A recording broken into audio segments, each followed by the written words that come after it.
Good evening, everyone, and welcome to the Town of Lewisboro Town Board Meeting, January 27th, 7:30 p.m. For those in the room, the exits to the building are in the front and in the rear.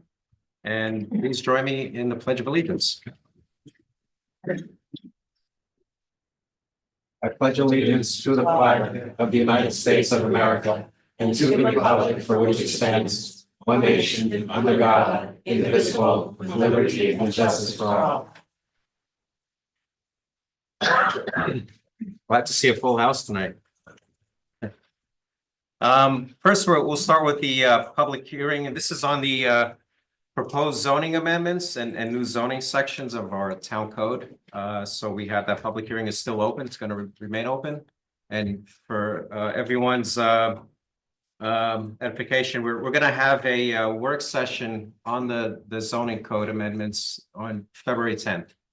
And that's a discussion amongst the board and the folks that are working on these zoning amendments. So if anyone here would like to come up and say something or speak to the public hearing. Speak to, yeah, and you have 3 minutes. Okay, sounds good.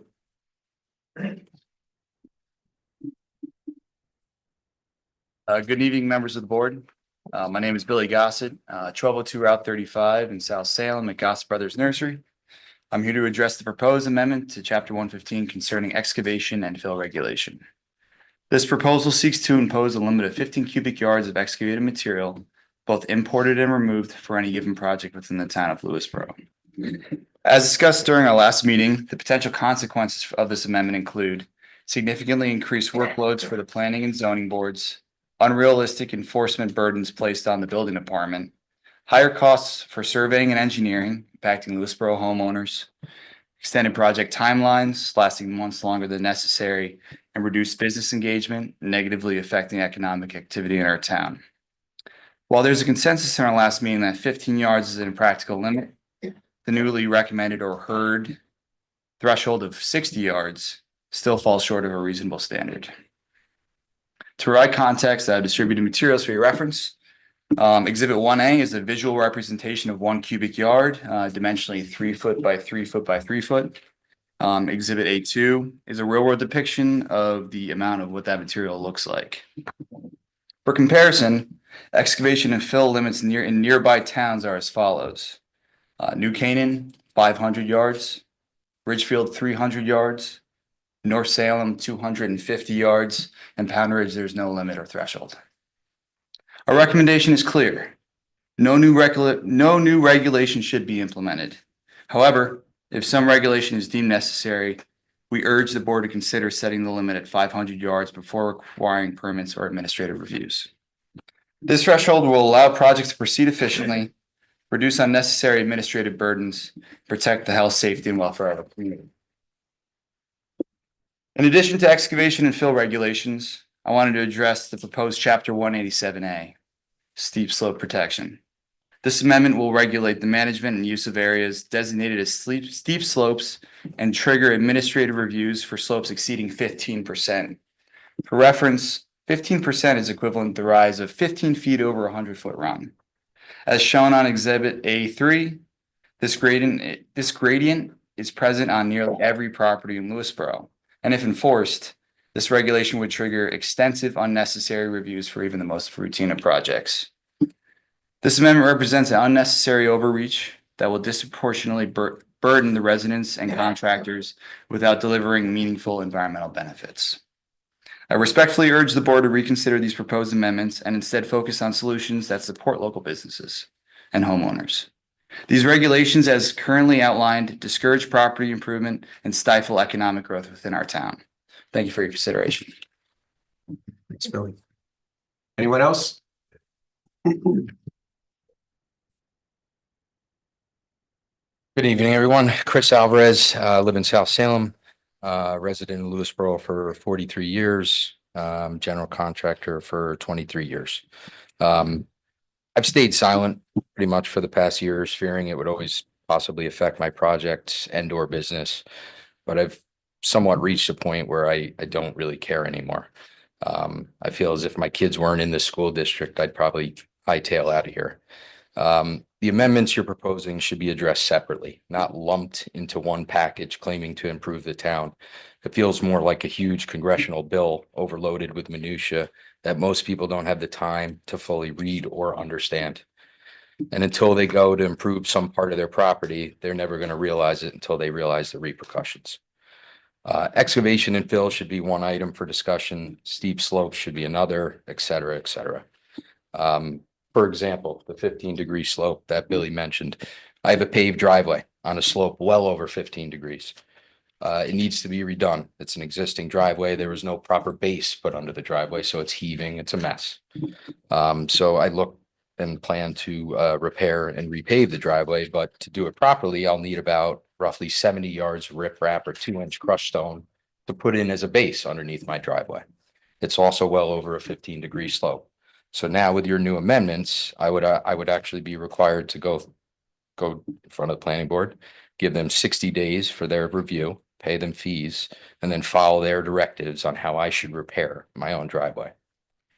I made some comments last week on our building department being one of the highest cost building departments in Westchester.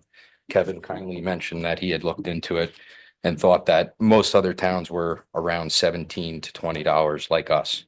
I've actually printed out for you guys all the surrounding towns costs for these that you can look at, and you'll clearly see that the closest town is $16 per thousand, and that's North Castle. I also expressed last meeting the frustration with the Wetlands Department newly added $2,000 escrow requirement. Like I had mentioned, when I built my home and stormwater system designed to accommodate the future pool, I did so without any escrow and any other cost. However, when I filed my new pool permit fee, I was required to put in a $2,000 escrow balance for reviews and inspections. Today, I requested a statement for my escrow balance and learned that my $2,000 had been exhausted and I own an additional $675 balance. As a general contractor with 22 years experience, reviewing site plans and building plans is pretty much all that I do.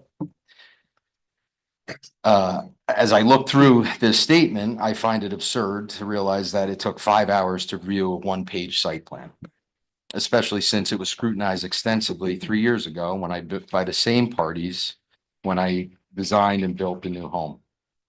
I want to ask who is truly overseeing this hours?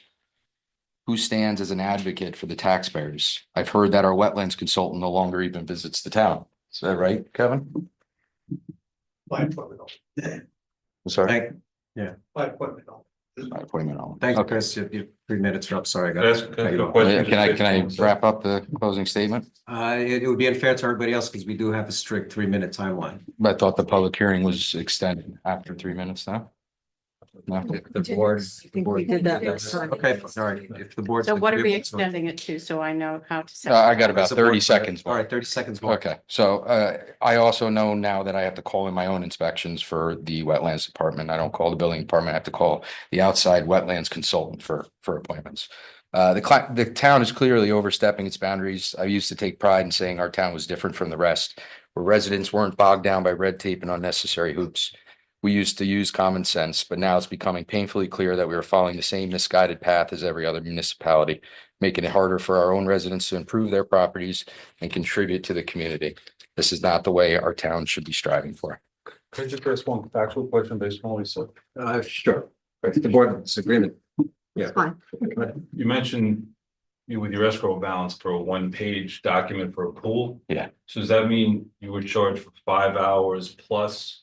5 hours to review the initial plan, another 5 hours to review it again after I needed to provide an extra row of silt fence. So they had another 5 hours to review that new silt fence that I added on there. So it's 10 hours of review. yeah, you were I've charged actually for. Do you have a printed out copy of the all that's entire- done? Yep. There you go. Take a look at it. Thank you. Yep. So we have 6 engineers reviewing my project.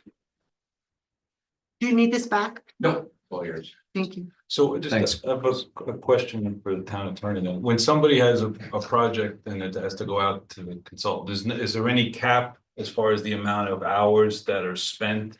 Or any corresponding ratio to how much can be charged for an applicant that has a project before a board, planning board or otherwise? Unit cost is hourly rates for the services, but I don't think there's a cap because it can vary greatly depending on the scope of the project.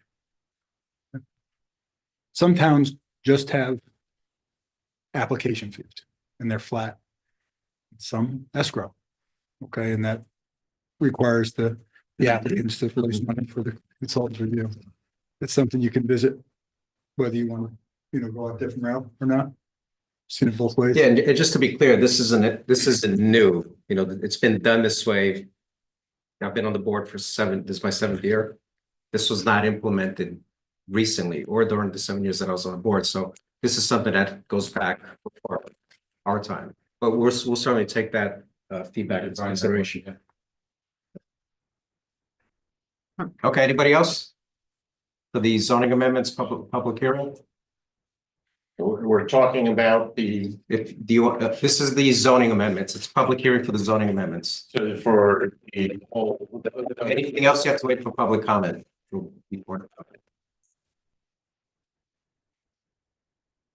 Comments on any other of the group?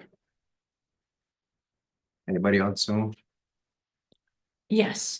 Dean Travellino. And you have 3 minutes.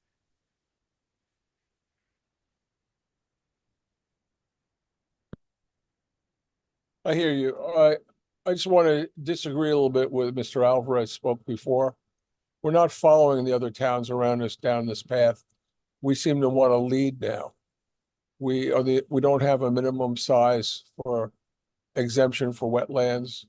We require trees that are 18 inches in diameter to be cut when in Pound Ridge, you don't need a permit if a homeowner desires to cut one that's less than 36 inches. Our steep slopes law is getting out of hand, and our description of what a buildable lot is kind of obtuse. I think some towns have actually gotten rid of the steep slopes law because it's not necessary with all the other stormwater regulations that are in place now. Myself and member of the board members have definitely disagreed over the years about what needs to be done to make these rules fair for homeowners and really create affordable housing for just our own children. The only thing I would say is that in this case, what's being asked for now, particularly with the amount of fill that could be brought in, is when you apply common sense, this is low hanging fruit. I can argue with you guys in the future about the tree ordinance, the wetlands, and you can agree or disagree with me, but this seems like very low hanging common sense fruit. That's all. Thank you. Thanks, Steve. Thank you, Dean. That's it, Tony. That's it? Okay. Okay, now we move on to Do you want to make a motion? Oh. To continue the public hearing, motion to continue the public hearing probably to the 24th, right? to the 24th, because on the 10th, we have our work Work session, right? Second. Discussion, all in favor? Aye. Can you explain to everybody what that means? That, That means is the- we'll continue to have comments received by you all. We can receive it by phone call, by email. If you want to come to the meeting on the 24th, that's another way of making your voice heard. Because if you want to have active participation, we're here to receive it. We're not making any decisions for the next month. correct. We've only heard just from Mr. Gossett, one recommendation as to where, if a regulation is imposed on the fill, what his thoughts as to what that limit should be. I'd be interested to hear what everyone else who runs this type of business in town, because you're all here, I see you all, how you all feel.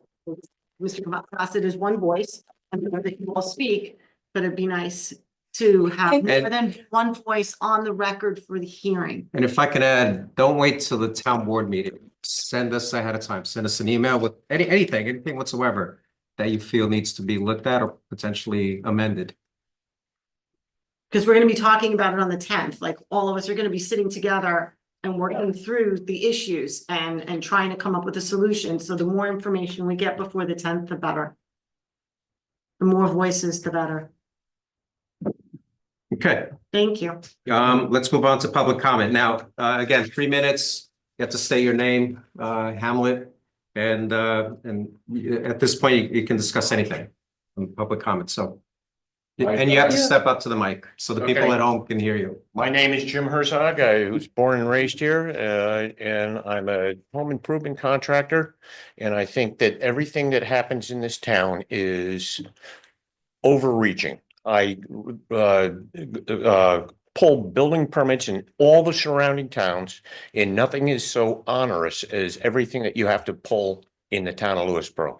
I no longer take jobs in the town of Lewisboro because it is so ridiculous that what we have to deal with. And I'm not blaming the building department, and I'm blaming the town board for hiring like the wetlands subcontractor that makes more money for every problem they cause. It's like I can get a permit in the town of Norwalk in 2 weeks. It takes me 8 weeks, 10 weeks, or even more in the town of Lewisboro. I haven't worked here in 5 years. I live right down the road. It's like, it's ridiculous. And I put this on the town board. You have to change your policies.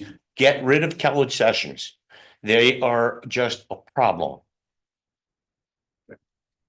Is the board okay with me asking one question? Yes, absolutely. When was the last time you applied for a building permit? 5 years ago. Okay, since then, we've had some changes, so it shouldn't take as long as. So as you probably And our know, building inspector is here, so. I know, Yeah. I talked to him in the deli this morning. Okay, It's like, it's, because if it takes long, I need to know about it. yeah, but it's absolutely ridiculous what they put you through in order, and I'm not blaming the building department.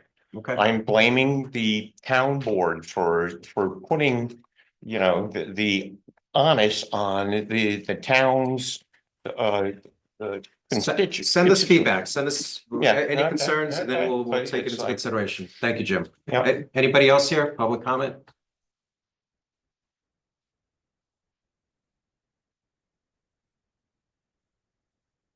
My name is Rich Stone. I've lived in Cross River for 36 years. And I guess I'm going to continue on the same theme we've been hearing so far. I emailed all of you my particulars. I have 2 building permits that expired in September, like September 15th. I first heard about it on October 30th, was emailed by the building department. They said that they had emailed me on September 15th and showed me the emails that they sent. I didn't get them. I keep all of my junk mail and I keep all of my deleted mails. I went through all that stuff, never got them. On November 4th, I went to visit them.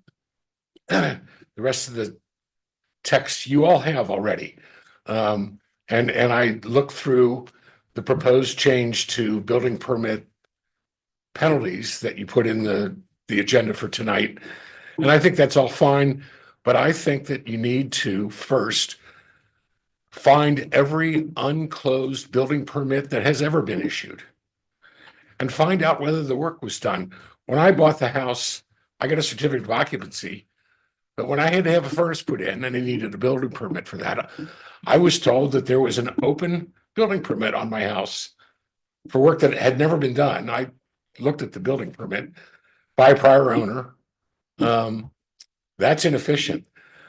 But, and then, I had a porch put on the back of my house in 2017. I was notified on October 30th of this year that I have to renew that permit because it's still open. Now it's a big porch. It replaced a deck that I had, but there had to be a foundation. There were 2 electrical outlets and carpentry, right? So there were foundation inspectors that passed it, the electrical inspectors that passed it, the construction inspectors passed it, but there was no final test. I've been using it for 7 years, 7.5 years. I found out that my general never did never arranged for the closeout inspection, and now the town expects me to pay something like $2,600 to renew the thing. And which means getting all of the subcontractors' permits, licenses, and insurance, and resubmitting it, and then paying twice the front end fee that I had paid the first time, which is okay. You can try, but I'll fight you. The other two that expired in late September. Okay. It was there are two bathrooms where I took bathtubs out and put in showers instead. And is that me? My time's up. Time's up. Okay, Sorry. goodbye. Yeah. You and I discussed this. Yes. And we talked about, and you mentioned that you're going to take it up at this meeting and ask me to come to this meeting. It's on the agenda. No, We have it's- some adjustments. There's an amnesty period, but it's in the meeting. An amnesty is not going to do it. So let me remind everyone, the onus is on the applicant. When you apply for a permit to build a house, put in a pool, add a closet, whatever you want to do, the onus is on the applicant or the homeowner to make sure it gets closed out and that the final inspection is performed. And I'm willing to pay And- the penalty for the But we're- damage. Yeah, The wrong. but I just want to make that clear, right? And, so just so everyone's. And I Thank want you. to make clear that over in the building department, there are open building permits. And for work we're, that's never been done by people who don't live here anymore. right. Yeah, well, that's not going to happen going forward. We've started a process to contact and that's going to be part of the process going forward. Anybody else? I don't know. No. Okay.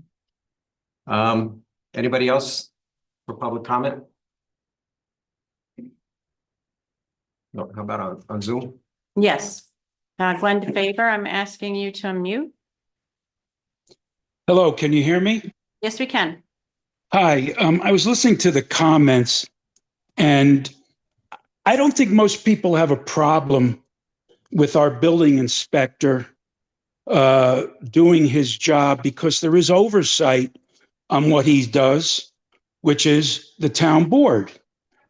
But our wetlands inspector, it behooves him to take as much time as he wants because he just runs the meter and there's nobody minding the store with what he's doing.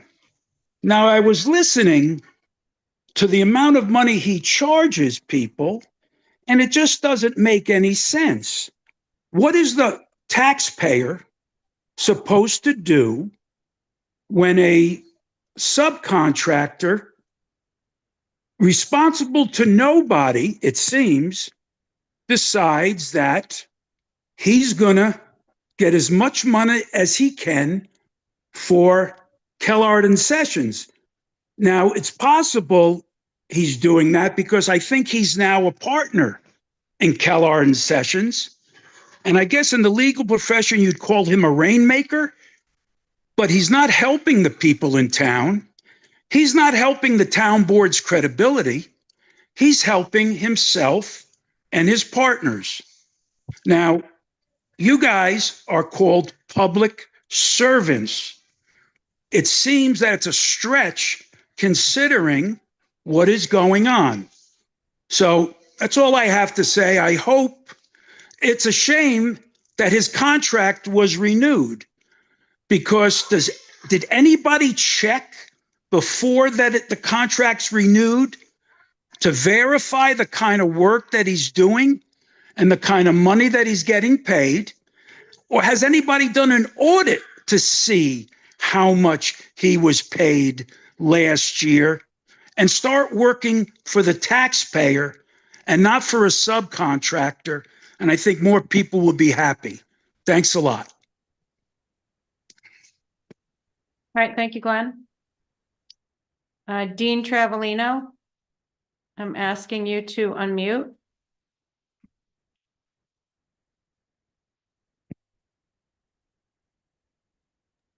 I got there. You hear me now? Yes. I just want to comment on what was just said about the cost of getting a permit and consultants. Part of it also is that we have too many issues where you need a permit and too many permits going to the planning board. You guys fixed a little bit of that, I guess, because the planning board asked to have even more power, and I guess you left some of the things back with the zoning board. But when you get a permit for some things, you are triggering a whole machine of consultants and other consultants, and we don't have the town employees that do this. And we don't have a fee schedule that some towns have that does this, and it opens up the whole gate. As far as I just got a roof done because I had to change insurance. My insurance company they went out of business, or at least they don't write residential policies in New York. So my new company demanded that I redo the roof on my house, which were not in my budget. It's a wood roof. I didn't want to do a wood roof again, but in deference to the fact that I'm in the middle of the town historic district, I went for it. But the same 10% or $10 per thousand in and 10,000 for 1,000 out in the permitting and certificate of occupancy fees, which by the way is more than the other towns. Some of the towns that have more going in, more going in the first half, they don't charge you on the way out. So we are the most expensive. But that fee, it wasn't a lot of money, but it's one more kick when you're trying to do the right thing for your own home. Because I had to pay that full fee and get a permit for a roof I never imagined. I've done roofs before. I've done roofs for other entities that I was involved with. And this, I think, is a fairly new rule when you're putting the same exact roof back on. And it's not the building department's fault. They couldn't have been nicer and more helpful. And we went through the proving that I pumped my septic system, and you have that electronic system. I get everything on time. But I was sort of flabbergasted to pay that kind of a fee on top of the permit fee for a roof of the same type. And this is triggered everywhere with a wetlands permit. There's no exemption or stormwater. Anywhere you go, a tree ordinance, once you trigger these things, you don't watch out, you trigger this mass bureaucracy that comes behind it. So I hope you look at that stuff, and to go back to my thought about don't change these laws without really looking at them and inviting some people in who live here and care about the town. You just heard from a bunch of young ones that would be excellent people to ask. We used to do that in town. I served on a couple of those committees, that we had that kind of input from the community, the broader community, before making these kind of changes. That's it for me today. Thank you. All right, thank you, Dean.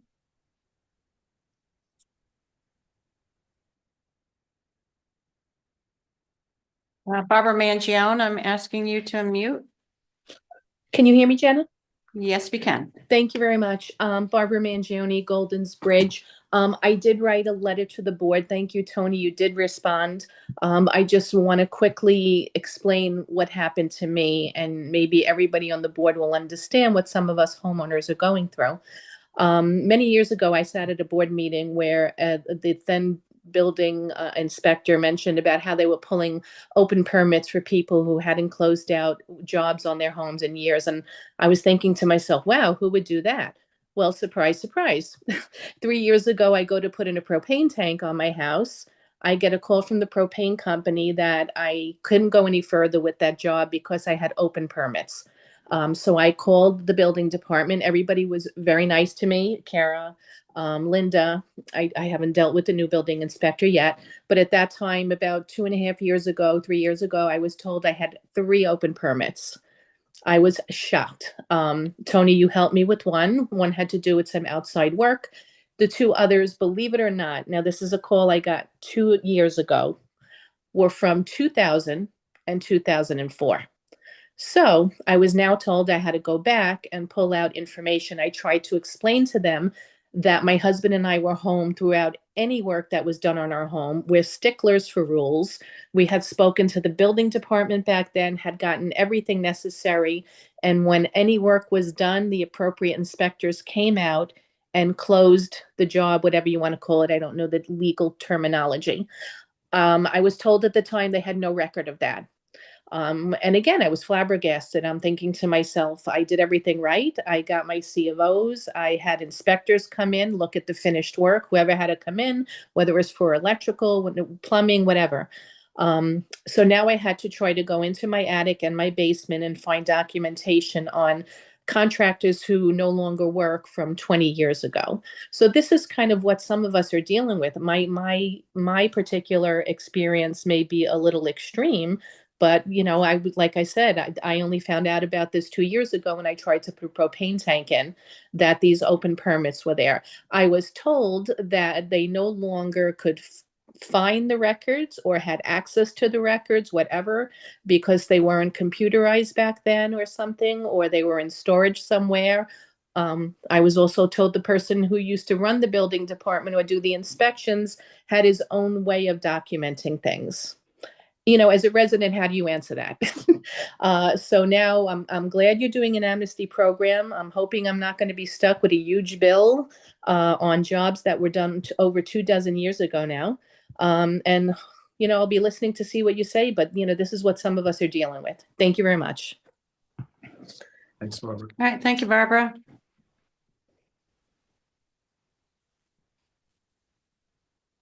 That's it, Tony. That's it. Mhm. Okay. All right. All right, next we're going to move on to communications. So we have a couple of things. We have two proclamations, and I'll let Mary Shaw take the lead here. The first proclamation is to honor John Wolf, the outgoing chair of the Conservation Advisory Council, and I will read it for everyone. Whereas John Wolf has served with distinction as the chair of the Conservation Advisory Council for the past 7 years, and member for the past 9 years, demonstrating unwavering dedication to the preservation and protection of our natural resources. Whereas under his leadership, the council has successfully implemented numerous conservation projects, including the restoration of the local wetlands law, the updating of the tree ordinance, and the promotion of sustainable practices. Whereas Mr. Wolf's efforts have significantly enhanced the environmental health and quality of life for our community, earning his recognition from both local and national conservation organizations.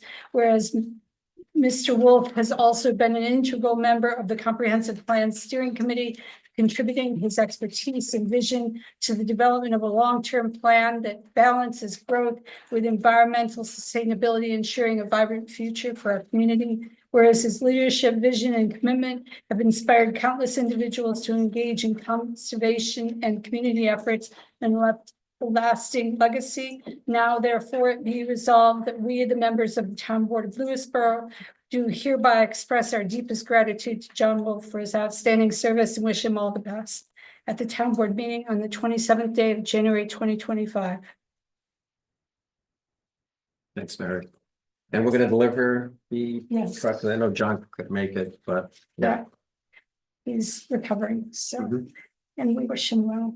And the second proclamation is honoring Pamela Faith, Senior Outreach Coordinator. Whereas Pamela Faith has provided the town of Lewisboro with 13 years of exceptional dedication and reliable service as the Senior Outreach Coordinator in the Lewisboro Parks and Recreation Department, having started on February 1st, 2012. Whereas Pamela Faith has demonstrated exceptional dedication and compassion in the role of the head of senior services. And whereas Pamela has gone above and beyond the call of duty, providing thoughtful and compassionate care to our senior community. And whereas Pamela has selflessly driven neighbors to their doctor's appointments, ensuring that they receive the medical attention they need. And whereas her actions have significantly improved the quality of life for many seniors, fostering a sense of community and support. And whereas her unwavering commitment to the well-being of others serves as an inspiration to all. Now, therefore, be it resolved that the Town Board of Lewisboro and the County of Westchester and the State of New York, in recognition of this outstanding service and dedication to our senior community, does hereby offer thanks to its population to Ms. Faith at the Town Board meeting of the 27th day of January 2025. Thank you. And we will be celebrating her service on So Thursday. Thursday night, yeah, we will deliver the proclamation to her at a dinner. So thank you, Pam V, if you're listening or watching. And I have another, so we have a Landmarks Advisory Committee, and I just want to thank Ted and Janice Strauss for 45 years of service on the Landmarks Advisory Committee. They've been on the committee since January of 1980. So thank you both. One other piece of communication is from New York State DOT. So the Route 35 paving project is officially done. They completed the last bit of it, which was the guide rails and something they call the slope rail, which is behind the guide rail over by the Meadows in Cross River. So all that's left to do is for them to remove the light towers that are still on site, and that should be done by Wednesday. So thank you, DOT. I have the one that I sent to you all earlier today, Oh, that asked to be read into the record. that. Yes. Oh, that. Okay, yeah, here, go ahead. Go ahead. I That's right. received an email that I shared with my town board members earlier today from Ellen Brief in Golden's Bridge. She indicated she would not be able to attend the meeting, but she submitted this for inclusion in the public record. She said, my public comment to the Lewisboro Town Board on providing limited deeded permit parking along Park Road in Golden's Bridge and on the town's parcel A by the Park Road extension. In April 2018, the Lewisboro Town Board eliminated parking on Park Road in Golden's Bridge. The animosity between some neighbors due to this parking scarcity continues to this day. I have had neighbors shout angrily at me, vandalize my car with eggs, and paste unwelcoming signs on my car when I occasionally needed to park on the homeowner's common court areas. I am not alone in receiving this uncivil behavior. The diminished quality of life and the animosity to townhome owners along Park Road exists still. As a senior citizen, I can personally attest to how the parking scarcity and the resulting social isolation has adversely affected my mental health and quality of life. She presents two solutions. One, the town of Lewisboro could issue parking permits, 2 for each of the 8 townhomes with driveways connected to Park Road. The permits would not be issued to an individual, but would be deeded to the townhouse address. The parking permits would pass to the new owner when the unit is sold. Although up to 16 permits would be issued to provide flexibility and allow for visitors, it is unlikely that more than 1 or 2 parking spaces would be needed at any point in time. This action would stabilize the sale price of these townhomes, currently handicapped by the inability to provide adequate parking. It would remove the need for Park Road residents to park on the courts, which is causing the intense hostility between neighbors. It would restore peace and goodwill to our neighborhood. It would render moot Park Road parking by the residents of Cedar Woods Co-ops, one of the main reasons cited as the need for the parking ban. Second idea, road parcel A could be designated by the town for use as 3 parking spaces for WOTOA, which I believe is the homeowners association. Wild Oaks Town. No, it's not. Wild No, Oaks? it's a different one. It's the one around. Around, got it. Yeah. For the WOTOA compact cars, and the price tag for doing this would be the labor involved to remove the no parking signs. This parcel is at the very south end of Park Road, just past Peach Court, right before the Park Road extension. And the Glen condominium property line. On the site map, road parcel A is a 590 square foot and is designated for highway purposes. According to the Lewisboro Planning Board, who I first presented solution number 2 to, this area is town property and its use is under the purview of the Lewisboro Town Board. Sometimes cited is that garages and driveways provide adequate parking. I contend this is not a solution, that driveways do not solve the parking scarcity problem. For example, mine and the 2 townhouses to my north have steep driveways. She attached a photo. A few years ago, my next door neighbor's father parked his sports car, and it slid down his driveway across Park Road and was totaled. The 3rd driveway to my north is a very steep driveway shared by 2 townhouses. Another townhouse to my north has no garage. If you consult with the planning board on bedroom to parking space ratios in current zoning codes, you will discover that the parking spaces on Park Road, which were available when I purchased my townhome over 30 years ago, did supplement the Wild Oaks townhome as owners' parking units. I've always believed that government does good and improves the quality of life of its constituents. I am hoping that this will be the case and that the town board will take these two actions to restore economic security and stability to my neighborhood. Signed, Ellen Brief. A question for Greg. And for full disclosure, I'm president of the Glen at Lewisboro HOA and have been since homeowner control. Does the town have any jurisdiction to entertain this if it doesn't own the property that Ms. Brief is talking about? Town would have to first acquire an interest in the property for some public purpose.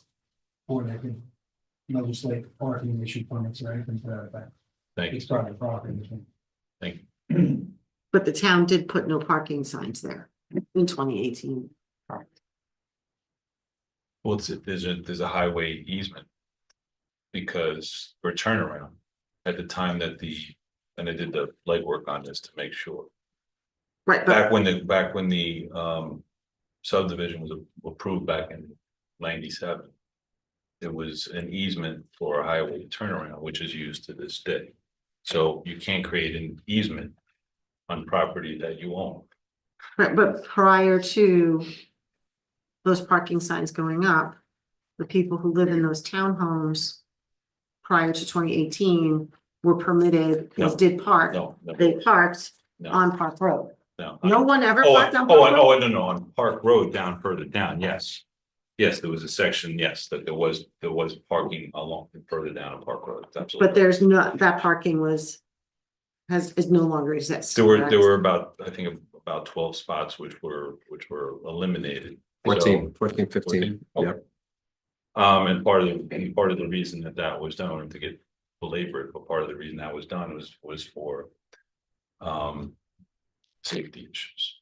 And one of the things that was brief, she has her own driveway, her own garage, 2 spots. And part of what she's talking about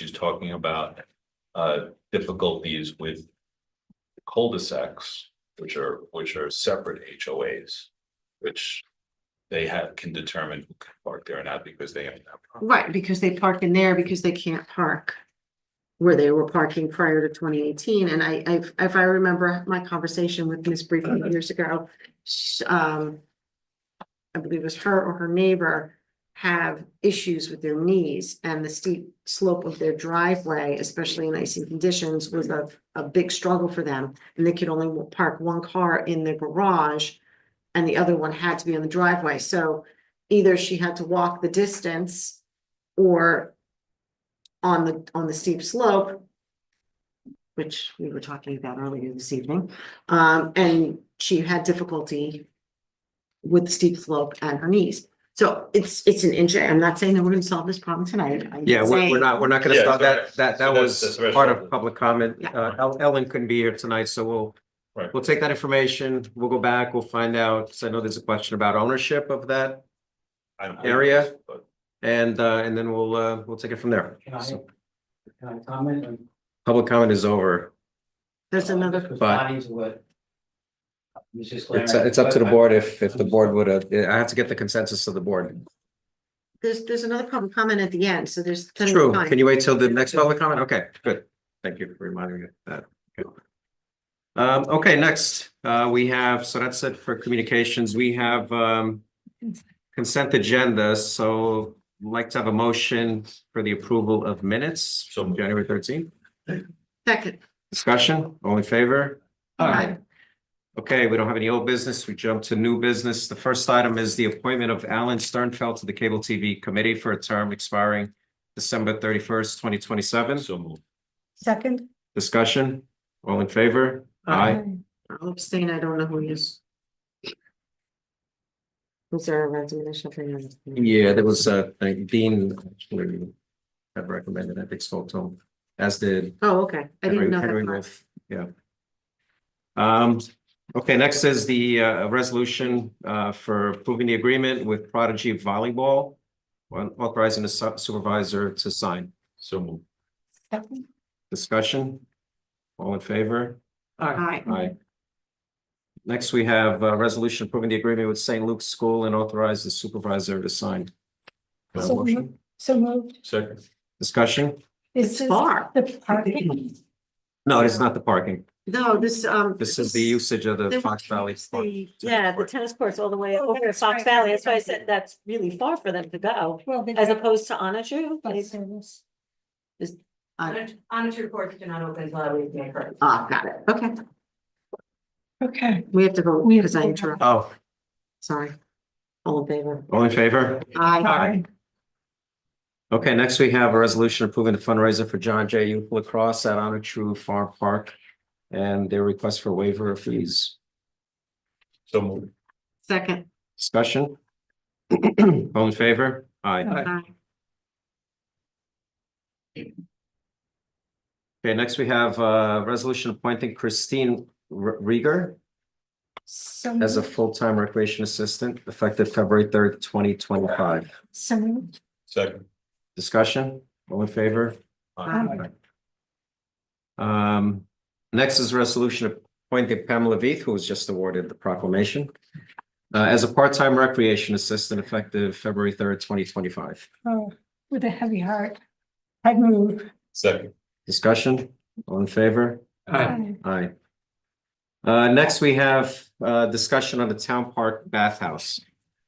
So we received bids for the bathhouse. In fact, I didn't distribute this to the board, and I apologize, but we're not gonna make a decision tonight. We're just basically giving an update as to where we are. This is from Friday or Wednesday. When Greg, go ahead. Yeah, my understanding is, and Nicole can. And Nicole's here and so is Yes, Mary. Nicole, Mary. my understanding, all we need to do today, procedurally is just to allow Nicole to, rebid, send out to bid one component of it.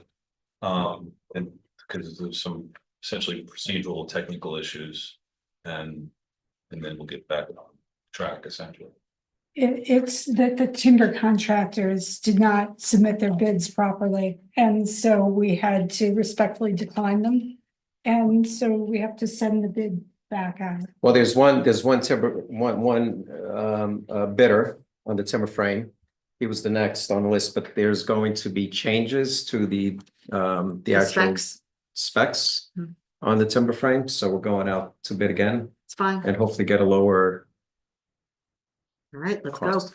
Is this, Let me ask our attorney. timber, are you rejecting the bids and authorizing rebid on that, like the timber contract? That's what we're gonna do, yes. Yes, So do we need to move? so we need to You move need a to, motion for the rejection of all bids received and the authorization for the rebid. Okay. This is timber only. timber only, correct, Yeah, not the GC. Good. right. So are you moving? Okay, so I'll move that we reject the bids on the timber frame. And I will second And authorize. the- and authorize the rebidding Rebid. of said timber contract. As edited by Mary. Discussion? Nicole, is the full committee and you okay with that process? They are. Okay. Is there any timing issues where this is gonna cause problems on the other end that we need to come back together quickly or? No, I think we're good. We don't think so. I spoke to Bill yesterday at length, so I mean, the timetable is to get this ready for Memorial Day 26, so that's where if we were doing well in the process, that was where we're intending to go. Vote? Do we need to roll call this or not? Roll call. Okay, Rich? Aye. Andrea? Aye. Tony, aye. Mary Shaw, aye. Dan Welsh, aye. All right, so.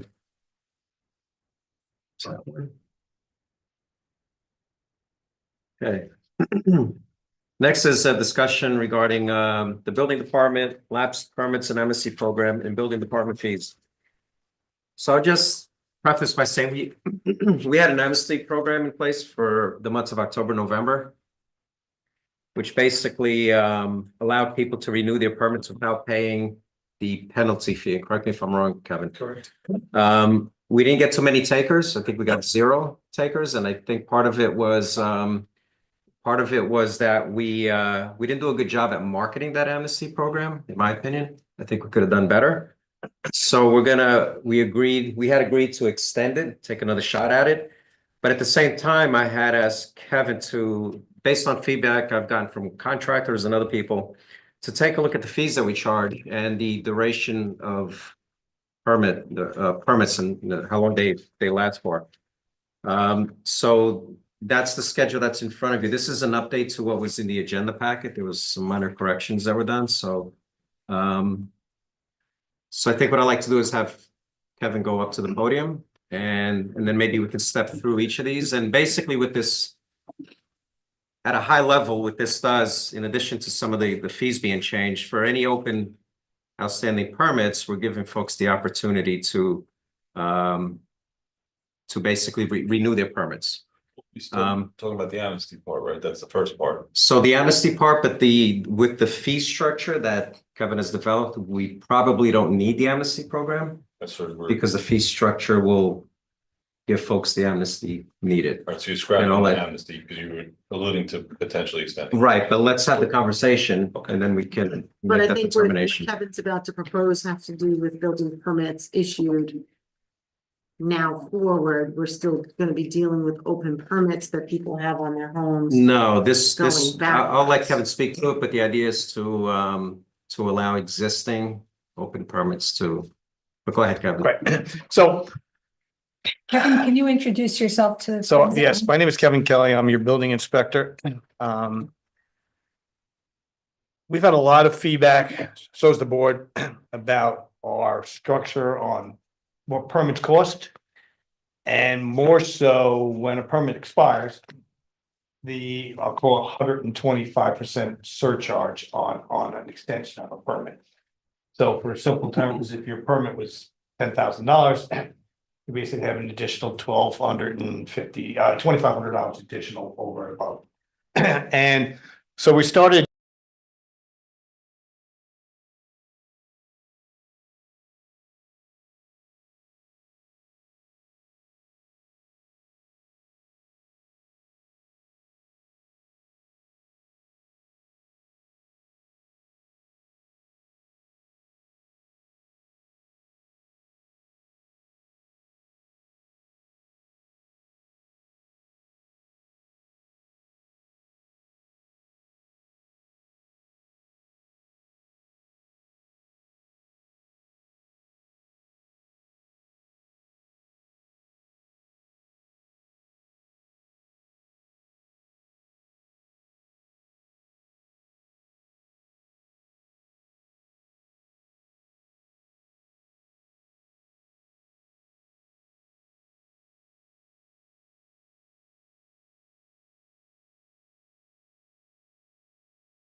How's that?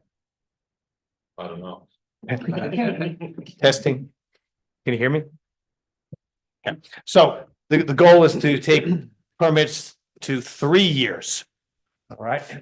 So if your permit, however, is not completed after 3 years, so basically 18 months longer than the existing one, you can renew your permit, and at any time after that, it would not exceed $1,000 renew fee, up to maximum. So the person who had an air conditioning system that didn't close out, an oil tank, some of the smaller permits, they probably would not even hit the $1,000 fee. They would be the simple $20 per thousand, and that would be their fee. We took the same approach for commercial. Can I just interrupt, Kevin? Yep. So sticking with the residential, all permits are good for 3 years. So we talked about going back. So if someone took out a permit in 2022, Right, they would have 3 years from that date going correct. forward Yes. with this new right structure. That is correct.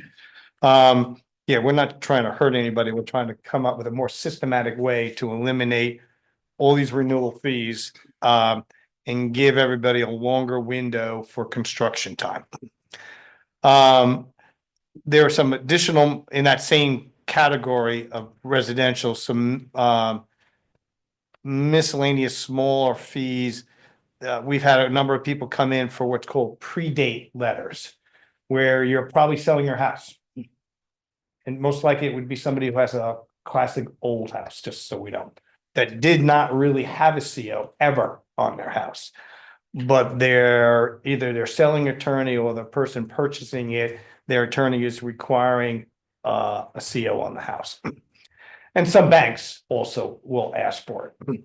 So it would be requiring me to go out and do inspection, determine whether we're compliant or not. If we're not, give you a roadmap, how to make it compliant, and give you what's called a predate letter to make the banks and the attorneys happy. That would be a fee for that for $160. So it's a series of research, checking what you had, inspection, and then sometimes even re-inspect, because say you're missing all your smoke detectors. That's quite often what you see. That's what that would be. And then for commercial, it would be $360. So those are the main structural ones for residential. Could just ask, if the goal is there's a safety component, obviously, as far as the permit, making sure that somebody's following codes, but is there anything that is incentivizing somebody to close something aside from waiting until they need to have some kind of transaction? I mean, because we have, the problem that we have is there's a lot of open permits. that are out there. And the reason I presume that there's a bunch of open permits is that people haven't been sufficiently incentivized or need to take care of it because it's going to be a transaction on the home. Or they believe that their contractor is taking care of it and they And don't. quite often you get that, either the contractor says, no, they were doing it, no, and then the homeowner says, no, they were doing it. Or unfortunately, we had people sometimes just thought maybe if they never closed their CO, they weren't gonna get taxed on their home. That's a quite common thought process, and it's not necessarily the And we've case. also had folks that have run into a financial Hardship, situation, yes. and they can't continue. We have somebody out there right now who's renewing and struggling to renew his building permit fee, but he's in a financial hardship. And by extending this out, that would definitely give that person a lifeline to give him more time to get his funds together. And it's not the fee, it's the work that's still open. Right, He needs to, correct. person needs to complete, yeah. Moving on to commercial. Basically, it's the same set of ground rules, 3 years.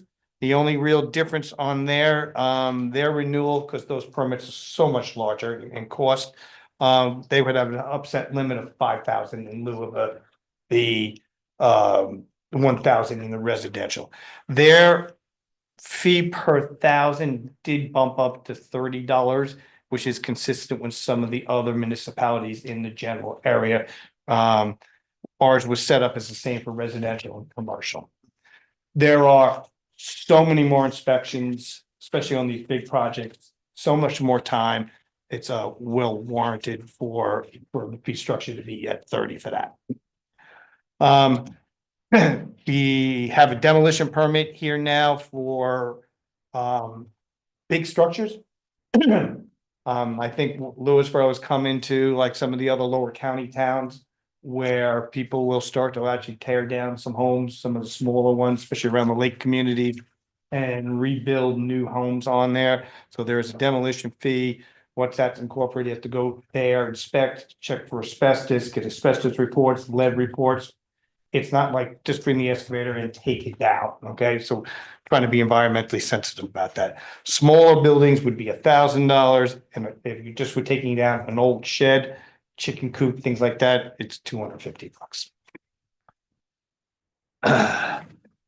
There is an adjustment on chipping, rock hammering. Stuff that many people do not like around here in general. It was willfully low at $150. I had moved it up to $500. When you say chipping, you mean Rock hammering? rock, Yes, not wood. yes. And then a blasting permit fee stayed the same. The tree permit fees, Sorry, blasting permit fee stay the same? yeah, yes, it didn't change. But what was it before? 150. Oh, okay. It's the next line down. Yeah. Well, the next line says operating permit fee. Oh, That's for the blast. oh, sorry, the operating permit fee, right. There's a blasting fee too, that, yeah. The tree permit fee, is identical to where we have it. We still are struggling with our tree, cutting, here. And we still need to get some input from the board and everybody else on how to rectify how many trees people really should be able to take. There's always a discussion whether it's dead or not dead, whether it's leaning, whether it's within 100 feet.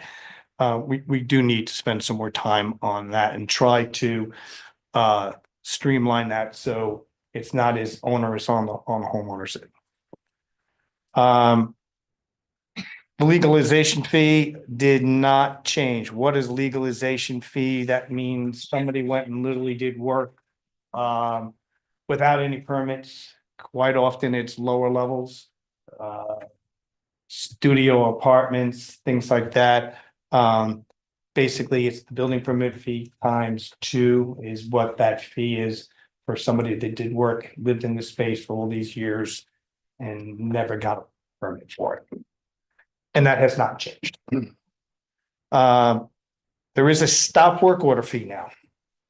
Stop work order is for people who decide that they do not think they need permits. They can go out and build whatever they want. We basically call them the weekend warriors. They go out and typically on Saturday or Sunday and do work to try to eliminate that action versus them coming in and getting a proper permit. Now, I will tell you that we try to turn permits some as soon, if it's an emergency, like hot water heaters, furnaces, if not that day, the next day. I do not want to see anybody else. Tony's had even called me up on weekends to say, can we do it? And if it's a real emergency, we will deal with it on the next business day. And then lifting that same stop work order to just to make sure they actually get their drawings in and do what they're supposed to do is $1,000.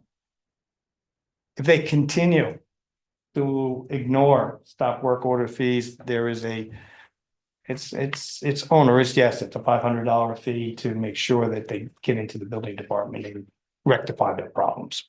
Per day. Per day, yes. The next one seems That's unchanged. That's what it is. unchanged, correct. It's been that way. For Yep. what time? The next is the occupying a home or dwelling without a CO. It is basically, we clarified it a little bit more. It was $500 a week. It's really $100 a day is what it is. I plead for people to actually get their COs because if they don't have a CO and God forbid there is a problem, insurance companies are really not going to want to pay on your policy. Okay, we've had some instances where that, same with doing work without a permit. Insurance companies look for any excuse not to pay. Okay. I will work with everybody on COs and all we really want is life safety and make sure everybody is safe. Modifications of approved plans. We have had people that halfway through a project decide to do major changes. It's a $500 fee, not starting all over again. It's a minor fee for re-reviewing the drawing, making sure we still conform to zoning, making sure we have height requirements that conform, making sure we have the proper egress windows, and it's a flat fee of $500. We have temporary tent fees. They have not changed. That's the same. Those are the people are now doing more and more weddings and things like that, or functions at home. There is a permit required for a tent. And again, that's part of life safety to make sure so everybody understands. tents do burn, tents do lift up in storms, and we have to make sure they're tied down properly and are non-combustible and actually have emergency exit lights and fire extinguishers and signage to show you where you need to get out, and God forbid you have to get out. Kevin, could you just clarify the modification of approved plan? I mean, does that include like sort of like final as-built kind of like tweaks just for the reality of some Well, construction thing, or a what- tweak is one thing. If you out on the plan a shower and you change it to a tub, So that's a minor modification. We'll just probably initial it on the plan, have the homeowner initial it, and there would not be a charge. We've had people do much more or change framing, okay, so that's different direction. materially Yes. significant. Yes. Okay. We have a placeholder here for STRs. If everybody doesn't know what a short-term rental is, AKA Airbnb, we're not supposed to call them Airbnbs, but they're really legally known as STR. It's something that this board will need to address in the near future. Because we've had numerous complaints of situations on the lake and parties, and people are not happy about parking, noise, quality of life. We are listening. And I know that septic failures, yes, that we're reviewing it, and hopefully in the near future, we'll have something on that. And then plan copies, that's the big plans. If somebody needs to have plans that hasn't changed, it's $10 a page, it's still $10 a page. And that's pretty much what Kinko's and everybody else charges for it anyway. File searches, file searches really don't affect the homeowners per se. It's usually brokers that are coming in that are trying to get a listing and consuming a tremendous amount of time of the office and researching things and wanting to know when COs were issued, when was this, is it legal, and going through the file. That's $20. And then lastly, we had two modifications to the zoning board fees. Okay. Again, most of this, it would never affect anybody, but if somebody wants to build an accessory structure, for instance, and we do have a lot of that. Our town code now says you can only have 600 square feet. And multiple times people are making them bigger because they're putting accessory apartments in them, studios, art galleries, anything. It has to go to the zoning board of appeals. It takes the zoning board many hours to get this prepared, to go out to notice. It was $252, and I know every time one was submitted, we basically were losing money. And the same thing applying to commercial or any other than residential. And these fees came from the zoning board? Yes, those two came from the zoning board. Those are the proposed changes. Question, thinking about Barbara's call, Barbara Flockman Joan, how she had the two permits from 2002 and 2004. Is there anything in here that would address a situation where? Yeah, Tony had asked that earlier. Basically, we would be rolling back to, I believe it was 2022, correct, Tony? But that doesn't solve 2000. Yeah, so how far back? How far back? I mean, that could be a discussion with the town board. I don't know if there's, I mean, we may have things that are open that go back to 1980. we could have some 20, 30 years, yes. Yeah. I mean, the original thought process, if a permit was good for 18 months, if you rolled it back from there, and I think Tony said, well, why don't we give another 6 months from there? And I think that's how we got to the 2022. But it's this board's input to say what they think where the starting point should be. And yes, because then if it fell into that, the worst case scenario would have been $1,000 to renew that permit, and it probably would never have hit $1,000, depending if it was a really small permit. And maybe that could be the amnesty component. That could be. Right, so we have the fees, but then you have an amnesty component that says, regardless of when your permit was first taken out, we'll issue a new one. And, I think you did, and that you announced it in many town board meetings about the amnesty period. It was posted at the building department. It was on the town website. frankly, though, not everybody, as scintillating as they are for us here at the town board meetings, not everybody watches. I'm not really them. sure where else you could go. Yeah, that's right. It was The a only thing consecutive email other blast. You can do, which is not cheap, is to send postcards to every household, Mm. which is not inexpensive. How much did the mailer cost for the Parks and Rec department? Do you know off the top of my head? Okay, Does the board have any 2,000, questions? sure. pardon? Does the board have any questions? So I mean, we don't want to I don't want us to make a decision now. This is, you guys are gonna absorb this information and come back with feedback directly to Kevin. I We would will copy also- everyone. Kevin, I do have a question, because I know that you were working on this last year, which was going through and finding. And it's not an easy process, finding open permits. Mhm. How's that going? So, we are very lucky to have a young man named Clayton who comes in, many Fridays. He volunteers his time. He's a resident of this municipality. So when he comes in, typically he will address 50 to 60 that he can find in the archives and sends out emails, provided we have emails of those applicants.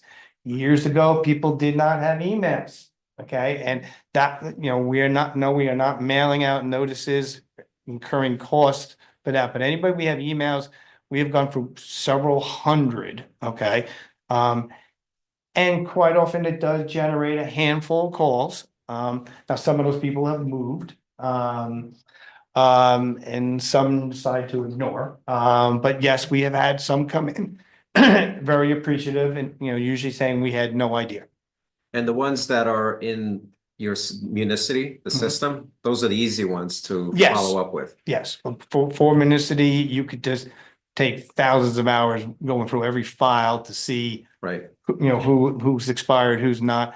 I mean, I don't remember the end date when this town board had no renewal, course, it might have been 1970 or something like that. So you'd be going all the way back to 1970, basically.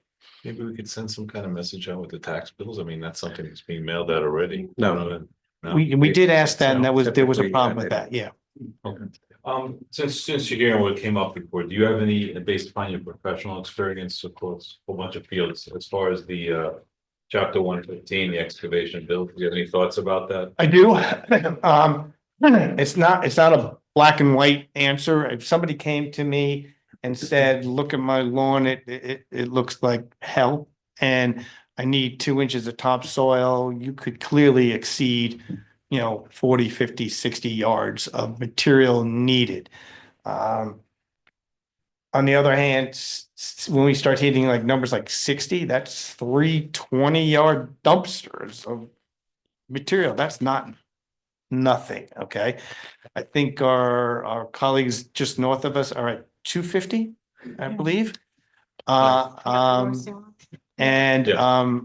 I would be concerned to even get to that number, but definitely probably would not want to go above 250. Now, most contractors here are working off a fully engineered plan.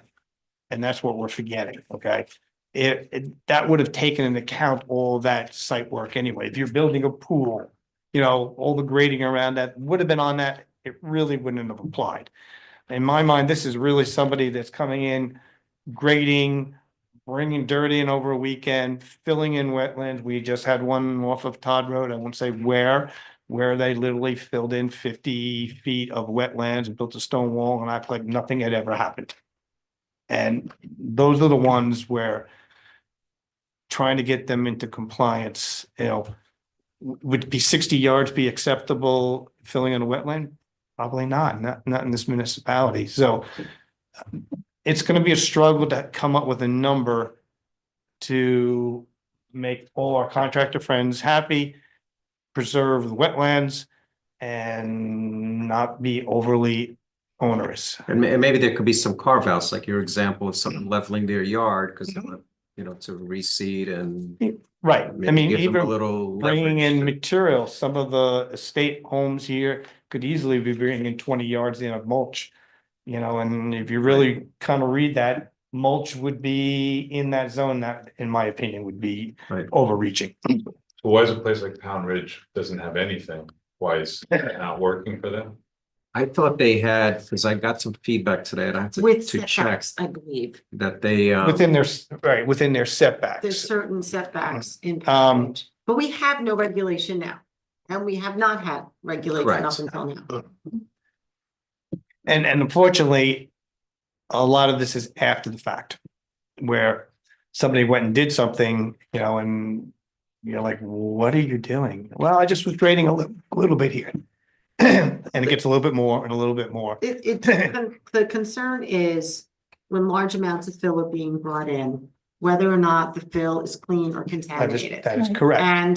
And for those resident business owners that are involved in this, you know, I know many of them personally, and that's not an issue, but they have no control over when a homeowner brings in someone who doesn't happen to be a resident of Lewisboro. But also, I think the other concern is when a homeowner brings in such an amount of fill that it affects runoff onto neighboring properties or runoff into the street that didn't exist before, or, you know, somehow manages to cause other effects that were not anticipated. You know, we're dealing with much larger pieces of property here in Lewisboro than, you know, a southern Westchester neighbors. So it's a little bit different. So I think, you know, when we have our landscapers and our excavating companies come and speak to us, I find it very helpful to get their feedback and to understand where they're coming from. And I've had these discussions with them. Andrea is actually 100% correct. I'm pretty good friend with Rob and Armonk, and they had a situation where everybody should think about this. Somebody got allegedly free, clean, fill topsoil to level out their front yard and regrade, and basically the material was glowing. And you know, free became hundreds of thousands of dollars for cleanup. And it was done on a weekend and became a nightmare to the homeowner and to the contractor at the end of the day, because this material was probably coming from gas station clean out areas where they were cleaning out old tanks, and they're happy to get rid of it. So this is why we require, and it seems onerous on the poor contractor, where the material come from, bill laden, make sure it's been tested. And unfortunately, many of these regulations come back from bad situations, and we're trying to not have them impact homeowners in our town. And just a word on Pound Ridge, and I'll validate this, but the information I got that is in their chapter 53 of their code, they're actually more restricted than us. If you are not getting a building permit or planning board approval, any fill or excavation needs approval from the town board. Town board? Yep. And I don't know how they could, that would be very difficult because you guys don't meet all the time. That could be Right. the building department. It's open a minimum of 5 days a week. But yeah, Okay. okay. Anything else? Any other questions for Kevin?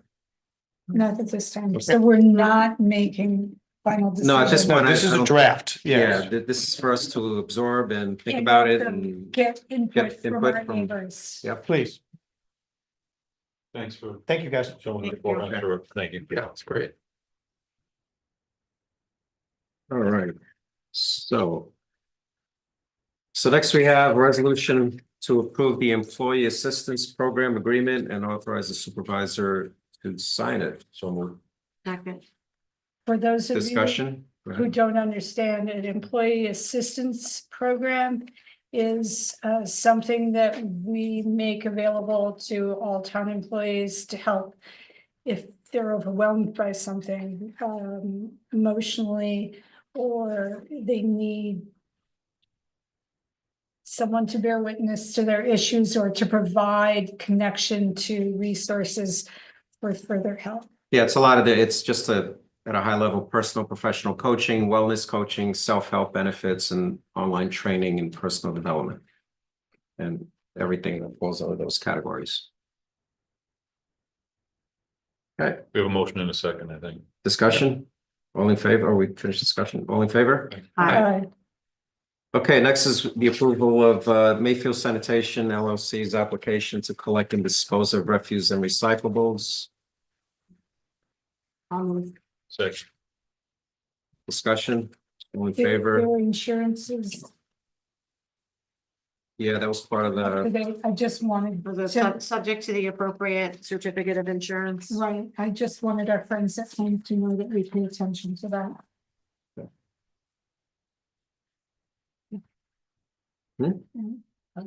oh, I thought we did. Okay, all in favor? Aye. Thank you.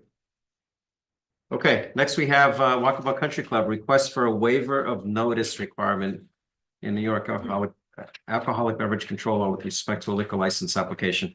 So I'm gonna try to explain this. Basically with these applications, there's a 30-day advance notice to municipality that this request for a liquor license is being requested from the New York State Liquor Authority. And we have the option to waive that 30-day notice or not. And you know, and I think everyone here understands that. And I'm sure there's some folks here. I know we got a lot of emails. So what I would recommend is that we not move on this and allow the 30-day notice to proceed, or the 30-day period to proceed, which is from the date of the application, which was February 5th, I'm sorry, January 15th. So it expired February 15th. So this So is, there'll be no motion. okay. And basically, there's no motion to waive the 30-day notice, So- is my recommendation. We, Now, this is didn't a- we get emails today talking about new application, renewal of application. Is this? Yeah, this is not a renewal renewal. This is new for that facility. For the new facility. Correct, correct. So it's an agenda item without, It's a Okay. formality. Yeah. So typically, correct. So typically, originally it was put on here for us to take action and motion to waive it, which is what we typically do. The last one we did was with Le Chateau, right? So I'm comfortable with, just letting it elapse is your point. yeah, just let it lapse and then the liquor authority will issue the permit. That essentially give people the right to approach The liquor authority. The liquor authority. Correct. The full time that they would have had, I Correct. guess. Right, So okay, so This is the opportunity for public comment, is it not? it's next. Well, it's when we're done, we're almost done, Okay, yeah, got it. yeah. Okay. Greg, referable to an application, the public can submit any input they can, or just it's limited to the applicant, or how does that work for the In terms public? of SLA, SLA meaning state State liquor liquor authority. authority. yeah, you get the notice, you have the ability to waive it, let it ride. You can submit an objection or an opinion, anything, any of those items can happen during the course of your time. But how about members of the public that have any input? State Liquor Authority does notice the application. But I haven't been, in terms of what they do in terms of taking public comment, I don't know. Yeah, and anybody who wants to comment's got to contact State Liquor Authority directly. The application, that's the beginning of the process. There's a whole underwriting, review and background that goes with any application. That we are considering using for permit. But any comments can be directed to the State Liquor Authority. And the one we have here is an extension or a renewal, what is? This is a new app. It's a new application. Yeah,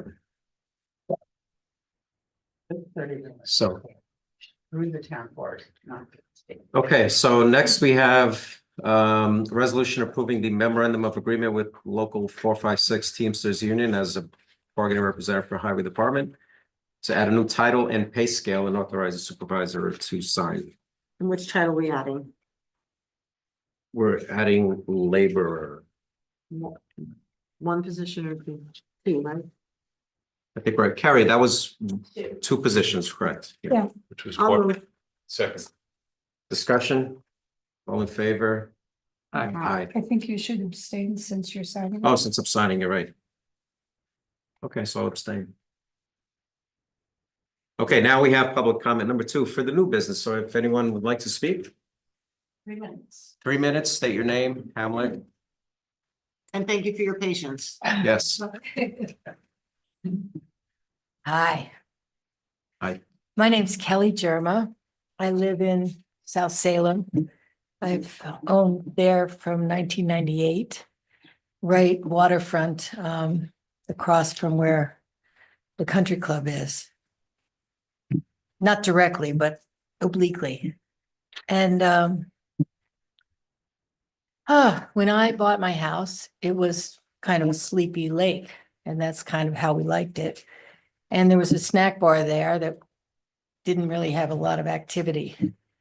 And now there's a whole building permit that's been issued with not a lot of notice to very many people who live on the lake and who are affected by it because noise carries very well over the lake. I mean, really terrifically loud. So that whole building thing went quickly and nobody really knew about it. And now this liquor license is January 15th. And it appears that we can't make comments to the board, or I'm trying to make a comment to the board so that you then approach the liquor authority and in your decision. I guess I don't have to call them directly, the liquor authority. But anyhow, maybe I'll do that too. I'm not sure how the process really works. But what I would like to make you know that I don't want that. I don't want to have loud noise across my place. I don't want to have patron dancing. I don't want to have nonstop jazz music. I don't want to have, rough and tumble noise over there with no parameters for decibels or amount of people. Apparently the place will have 350 people or 340 people can be there. And it has a commercial kitchen now and a whole bunch of things that it never had before. And they're all against what I bought in that community for. And I think many, many people think that. And I think you should somehow have public comment where many of us would come. If you would notify the lake community, we would all come and tell you that we really don't want that. A lot of people would tell you that we don't want that because nothing about Wacapuck Country Club benefits me. You know what I mean? They're making money on it. They're producing revenue. They're having, great times. I think they've also expanded the waterfront area. That doesn't have to do with the liquor license, but then they'll have boats going around and I don't know whether they'll be drinking on the boats or whatever, but it's changing the whole character and environmental piece of the neighborhood. So I think that the board would be remiss to not have people come and have an open discussion about it instead of doing things quickly behind the scenes where nobody knows. So I'm done. Okay. Anyone else?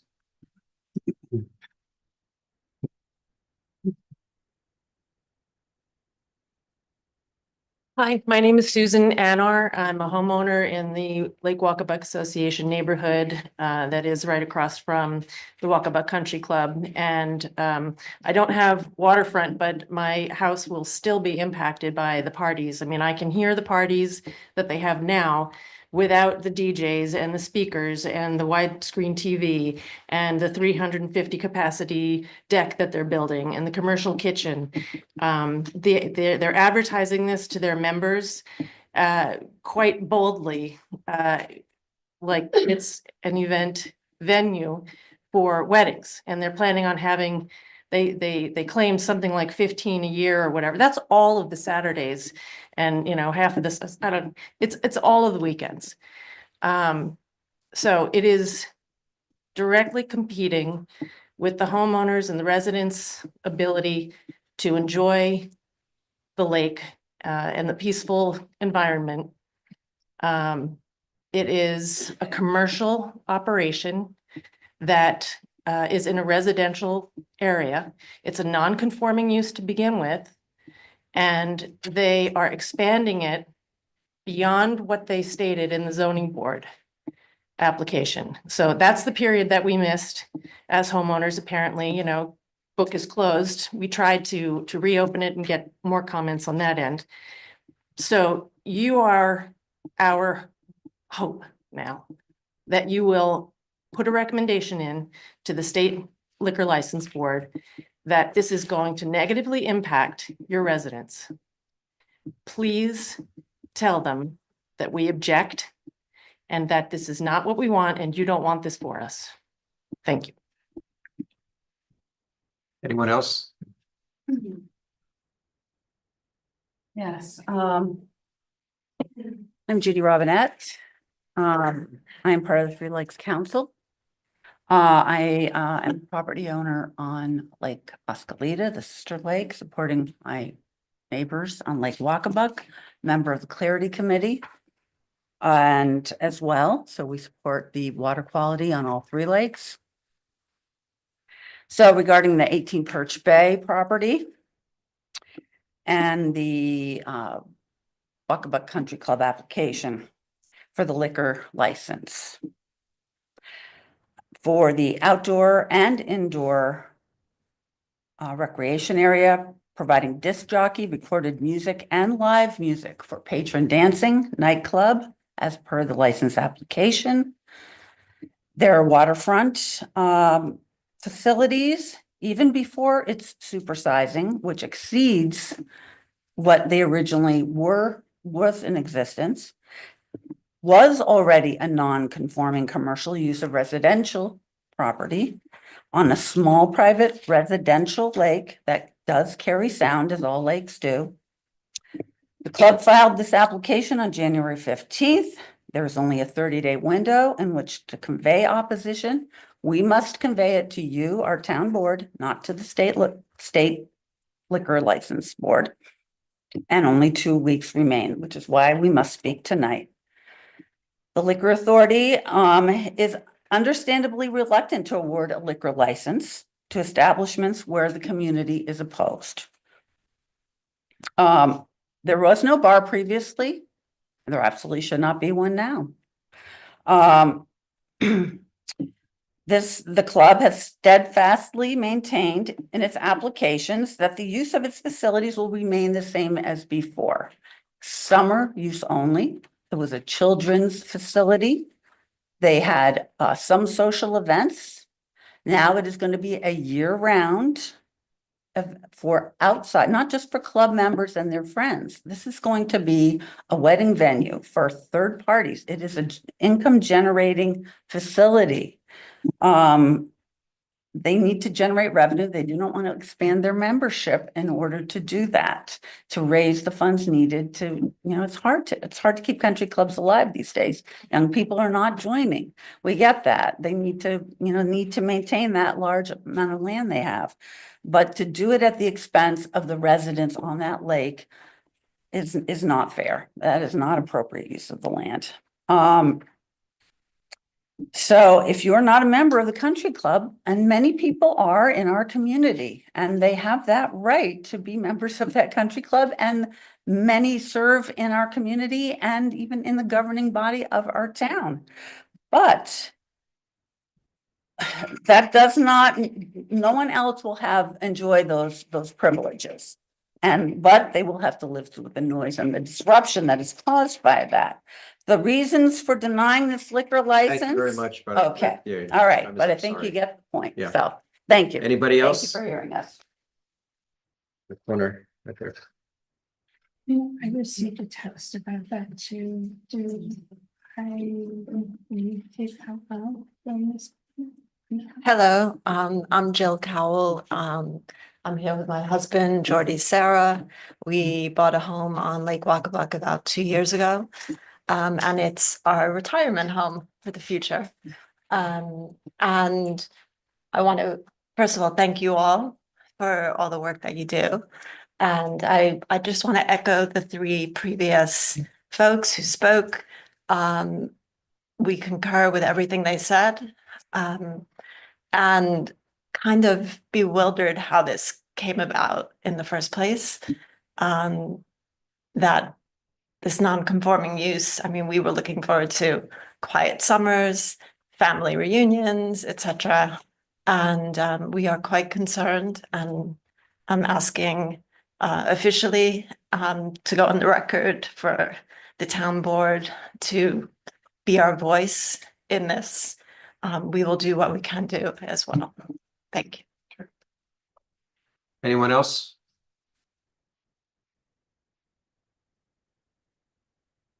Hi, I'm Lisa Trays. I live on Lake Rippewam on Twin Lakes.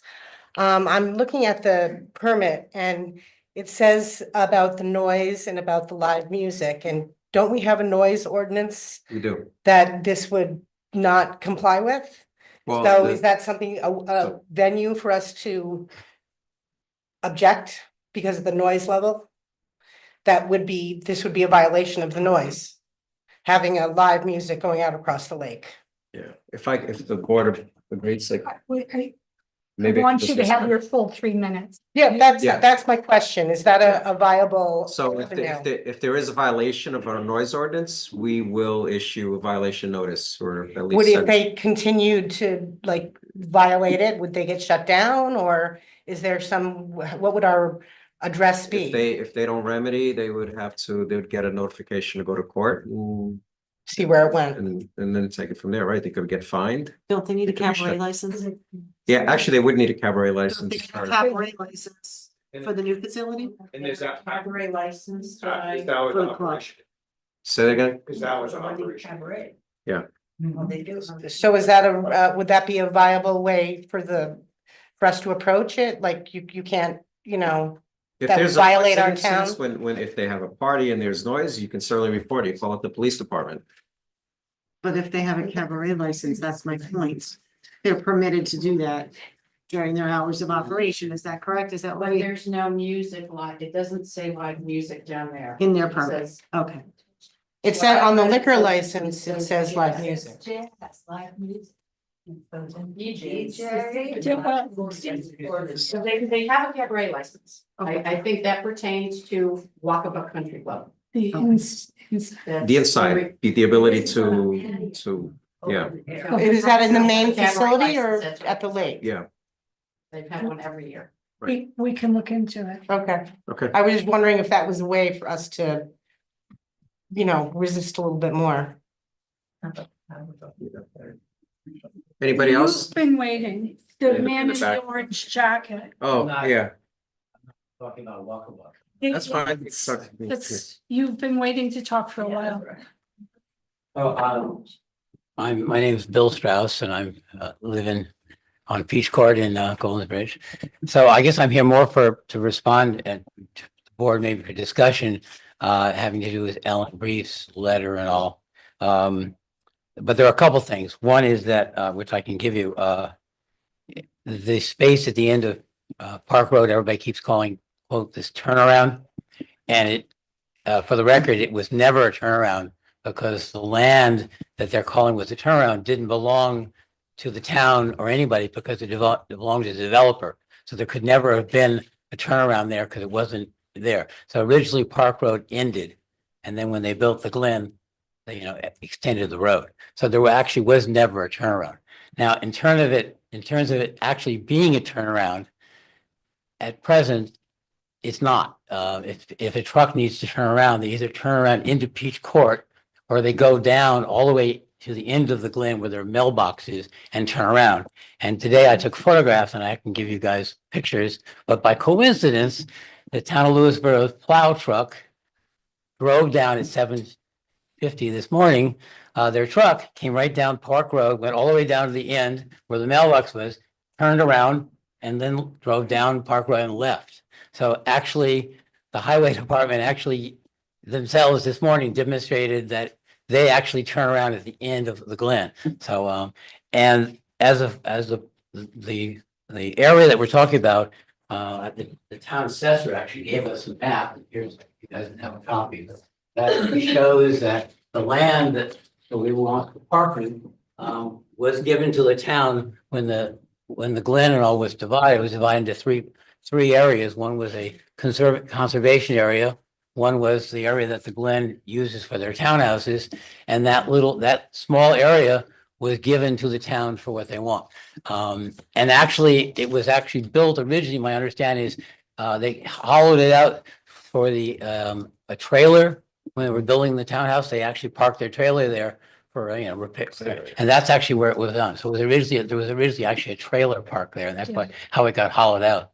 And the last thing is that the conservation area is open to the public. And I think the town has an obligation to provide visitors to go on this land. So if there's no parking, how does somebody park their car to go onto this property? Anyway, this solves the problem. And it's actually 3 spaces. And as Ellen said, it's not a good thing. We have neighbors against neighbors, all kinds of things going on. The parking spaces on Park Road, those driveways are very steep. And it's difficult, especially if anybody is elderly, it's very difficult to park the car and go up those hills. That was not a long time ago. Maybe they should have built those steep driveways, but now they are. So there's 2 issues. One is us to get those 3 spaces. And the second issue, which I really can't address, that you have to do, is whether or not to do the second part of Ellen's. Thank you, Bill. Yeah, go ahead. Just because I'm also on parking. My name is Mike Alterio. I live on Park Road. I have one of those townhouses with a very steep driveway. There was mention of a disabled person who lives in it. That's neighbor telling, that's my wife. She's a mobility impaired and uses a handicap driving tag. I just want to thank you for continuing to address this issue, which has been now a long-standing one. And ironically, those who were behind the movement to ban the parking have since moved out of the development. So it's a bit ironic. It's an issue that is not only dividing neighbors, but imposes severe inconvenience on the people who live on Park Road and has decreased the value of their land, I believe. I used to be a person who parked on the courts, and I generated a huge amount of rancor because those who live on the courts don't want those who don't live on the courts, even though we're all members of the association, all contributors. They did not want me parking on those courts. I recently bought a new car, and I don't park on the courts anymore because I don't want to have my car defaced or egged, which has happened. So I park on West Meadow, which is a 10-minute walk down Park Road all the way to the end and across the roundabout. So I just want to say, none of the other streets around that area prohibit parking. There have been no recorded problems with safety, no traffic accidents, no damages incurred. The issue of safety is a specious one that was created and promoted by people who want to have clear sailing down the street, who don't want people from the nearby condominiums to park on the street, or who simply are happy to be able to walk without cars. But there was never a safety issue. So anyway, thank you very much for continuing to address this issue. Honestly, my preferred solution is rescind the ban in part or even on part of Park Road. Failing that, maybe this 3 parking spaces opening up would be helpful. Thank you.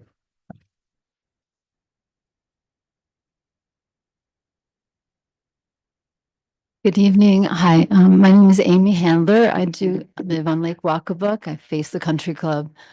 I joined my neighbors here tonight in protest of the continued plans for the country club expansion. And in particular now the license for the liquor license. At this point, I feel like we haven't had much of a voice in what's happened to our lakefront. And almost like our last resort is stopping the liquor license because we didn't sign on to having a nightclub or a cabaret on the lake at night. I think their cabaret license is part of their main country club and not the beachfront, which is what it's always been. As much as they've said that they've, slightly enlarged things and expanded things, they've greatly changed the character of what they're doing at the beachfront country club. And the impact on us homeowners is great. Sound does carry very easily over the lake. Already before it was expanded, to sit outside at night, you would hear the country club music and the, whoever's DJing at their parties.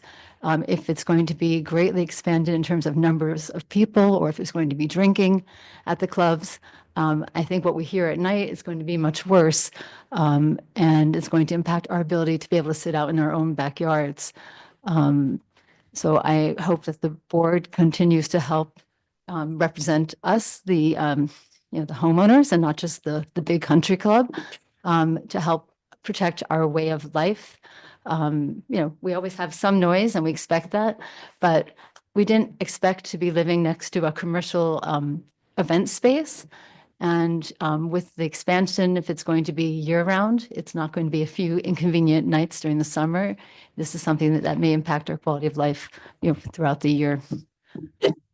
Thank you very much.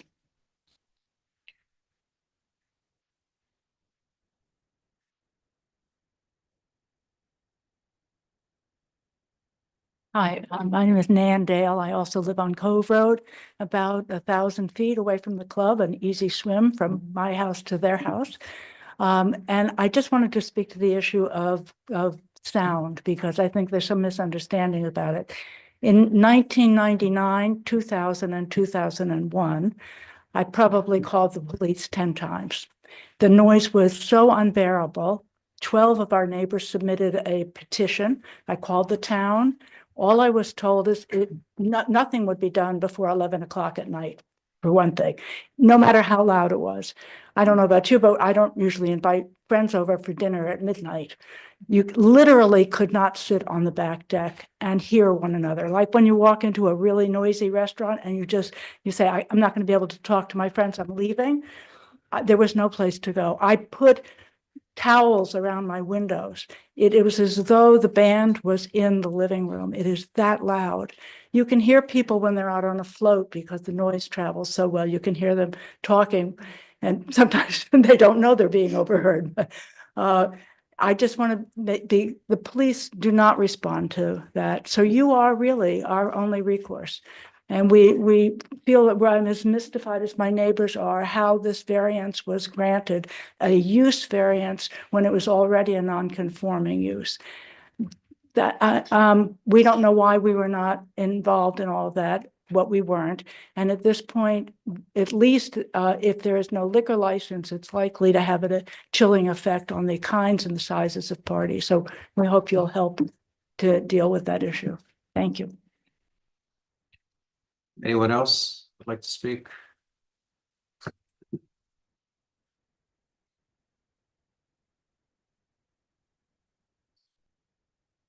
My name is Stephen Unterhalter and I live on Cove Road. I want to just reiterate everything everybody else has said. I just wanted to know there's tremendous opposition amongst all of our neighbors to the noise that we already experience, and we're very concerned that this is going to exacerbate the situation. And I don't want to take up more time repeating what everybody else has said. Just urge you to please look after our interests. Thank you.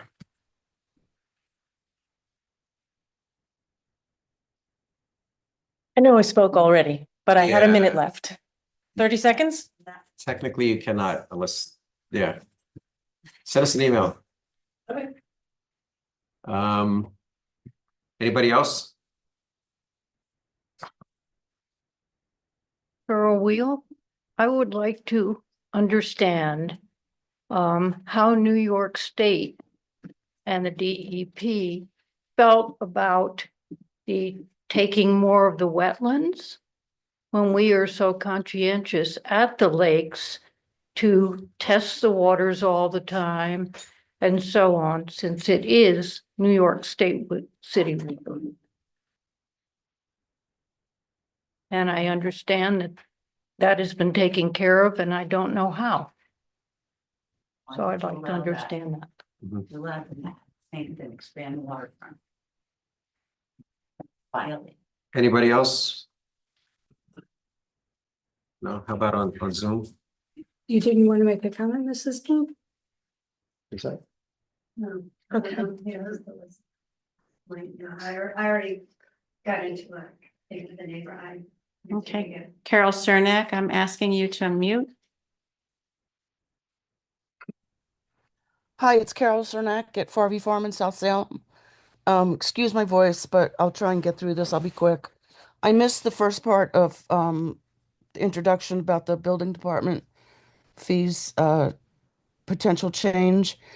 Can you just clarify for me that we have an ongoing project here at the farm? I have the original permit, the renewal, which is due to expire in June.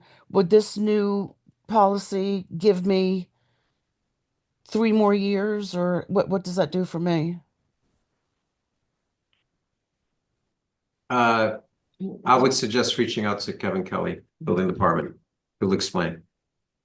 Okay, I'll do that tomorrow. Thank you. Okay. Anybody else? Barbara Mangione, I'm asking you to unmute. How is that? Perfect. Thank you. I'm sorry to bother you all again. I just wanted to kind of reiterate my situation very quickly. I did find some documentation as the meeting was going on. The first time I found out about this outstanding permit was in the end of 2021. And it was for work done in 2004.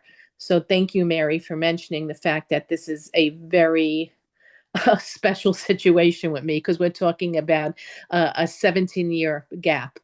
So I'm going to assume, I hate to use that word, but I'm going to assume that I'm going to have to deal with the town board on this, because what I did hear from Mr. Kelly, because our sound was off on Zoom, was that this grace period is only for like 2 or 3 years. So my particular case certainly doesn't fall within those parameters.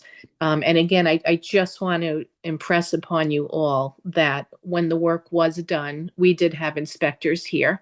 I remember the man coming to check the propane fireplace. I remember the plumber someone coming to check the plumber on one of the bathrooms. And the fact that there is no record of that in the town because of the way records were kept back then, it shouldn't be, the burden shouldn't be put on me at this point. So I will be getting all my documentation together, whatever I could find from 20-something years back now. And I will be going into the building department, probably going to try to speak to Mr. Kelly as well. But this is going to be a very special circumstance. So thank you very much. All right, thank you, Barbara.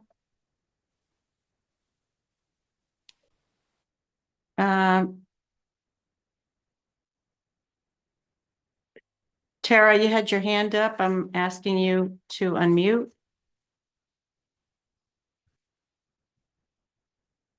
Tara Owen? Yes, can you hear me? Yes, we can. Hi, I apologize. I'm in the ER in Jacksonville with my husband. So I'm a little distracted, but you've heard from me. I've written numerous emails to this board, and I thank you for circulating them. I mean, this whole Walkabout Country Club development came to my attention in December of 2023, which was fully 10 months after any opportunity for the public to weigh in had long since expired. And I hesitate to say it, but I'm sure that was deliberate. And that was when they circulated site renderings and a video and a letter describing this vastly upgraded, literally entertainment complex. As a member of the club and as a resident on Lake Walkabuck and Cove Road, I was hugely alarmed. Immediately reached out to Jan Anderson, who told me, what do you want? We had public hearings and it got approved, and I wish I could tell you something else, but that's the way it is. And that's been the consistent response I've gotten from all town boards, all the town bodies. It's such an egregious overstep. It's a non-conforming use, which should never have been allowed to expand, much less intensify its use. When the zoning board ruled on this, it took them less than an hour. They did not have complete site plans. They did not know about the walk-in freezer, the commercial grade kitchen, the radiant heaters that allow for shoulder season football viewing. It's a drastically different use of the facilities, while the Walkabout Country Club was maintaining that the use would remain the same, which is an important characterization in zoning law. So, and it just keeps getting worse. I mean, we didn't find out about this particular request on their part to waive the public notice or the community notice requirement of a liquor license application until late last week. So I'm counting on the town board to be the one body that actually stands up and does something, because this is opening this summer. Our request to date has been simply to to condition the use of a nightclub on a private residential lake. And and we can't get anyone to answer an email or return a phone call. It's been crazy making. I've been coming to the lakes since I was an infant. I've lived on Lake Walkabuck for 30 years. I'm asking you to restore my faith in the town of Lewisboro.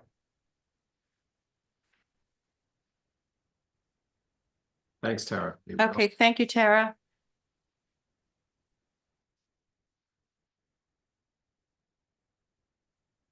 Well, that's it, Tony. Okay, thank you.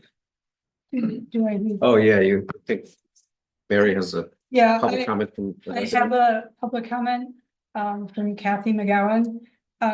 She wasn't able to attend the meeting tonight. She says, I know that there's a town meeting tonight during which a liquor license for the WCC Beach Club will be discussed. You already know how I feel about this redevelopment. Club, despite all the redevelopment, is still built in a densely populated residential area. As such, we have no more right to destroy the peace and quiet of their neighbors' lives than I do. In the past, at least as long as I've lived on the lake, their events have not been a problem. In the future, I fully expect that they will be a non-entity in my daily existence. I will not be able to join the meeting tonight because I'm in the city. I do not see a Zoom link. Please listen to what they say and try to hear it with the ears of a concerned member of Save Our Serenity. The Walkabout Country Club Beach Club has the ability to make everything miserable. Thank you. Okay. All right, so next we have approval of claims. So I'd like to go ahead and motion that we approve claims. Second. Discussion, all in favor? Aye. Aye. Okay, polling of the board. I will start with Rich.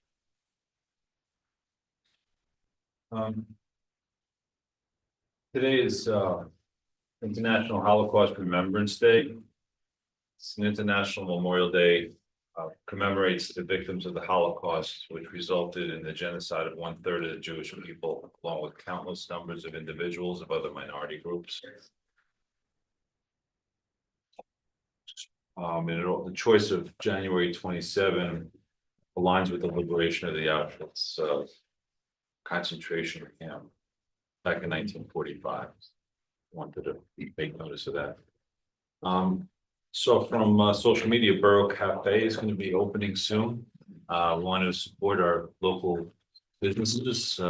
First week of February. First week of That's the February. plan. There you go. So get out and support Borough Cafe. Health Department approval today.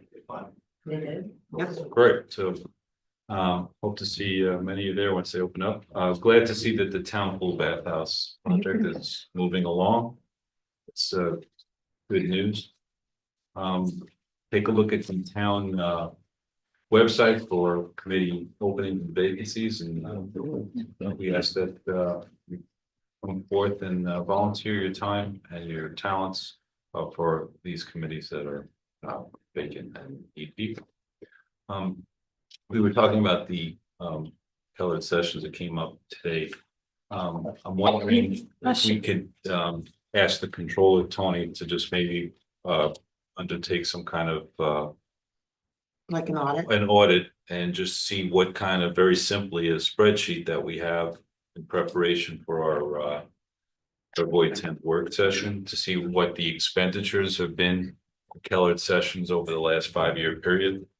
Just so we can have that information. Put the request to her. Yeah, so I think that would be good information to have.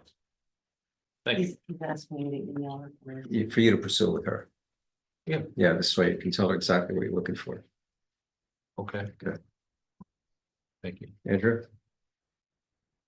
I don't have much. I will say this, I support local business.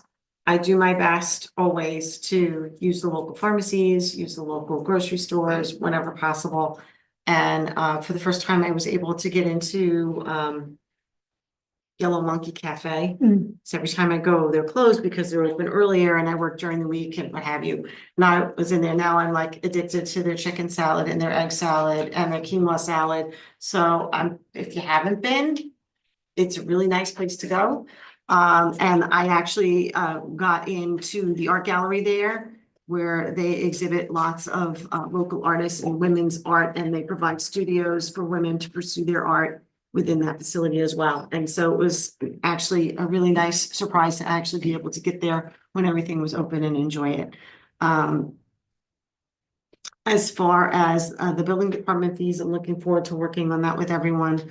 As far as the zoning text amendments go, I know that we've had some submissions from the planning board, which we're gonna have to look into deeply because they're rather extensive.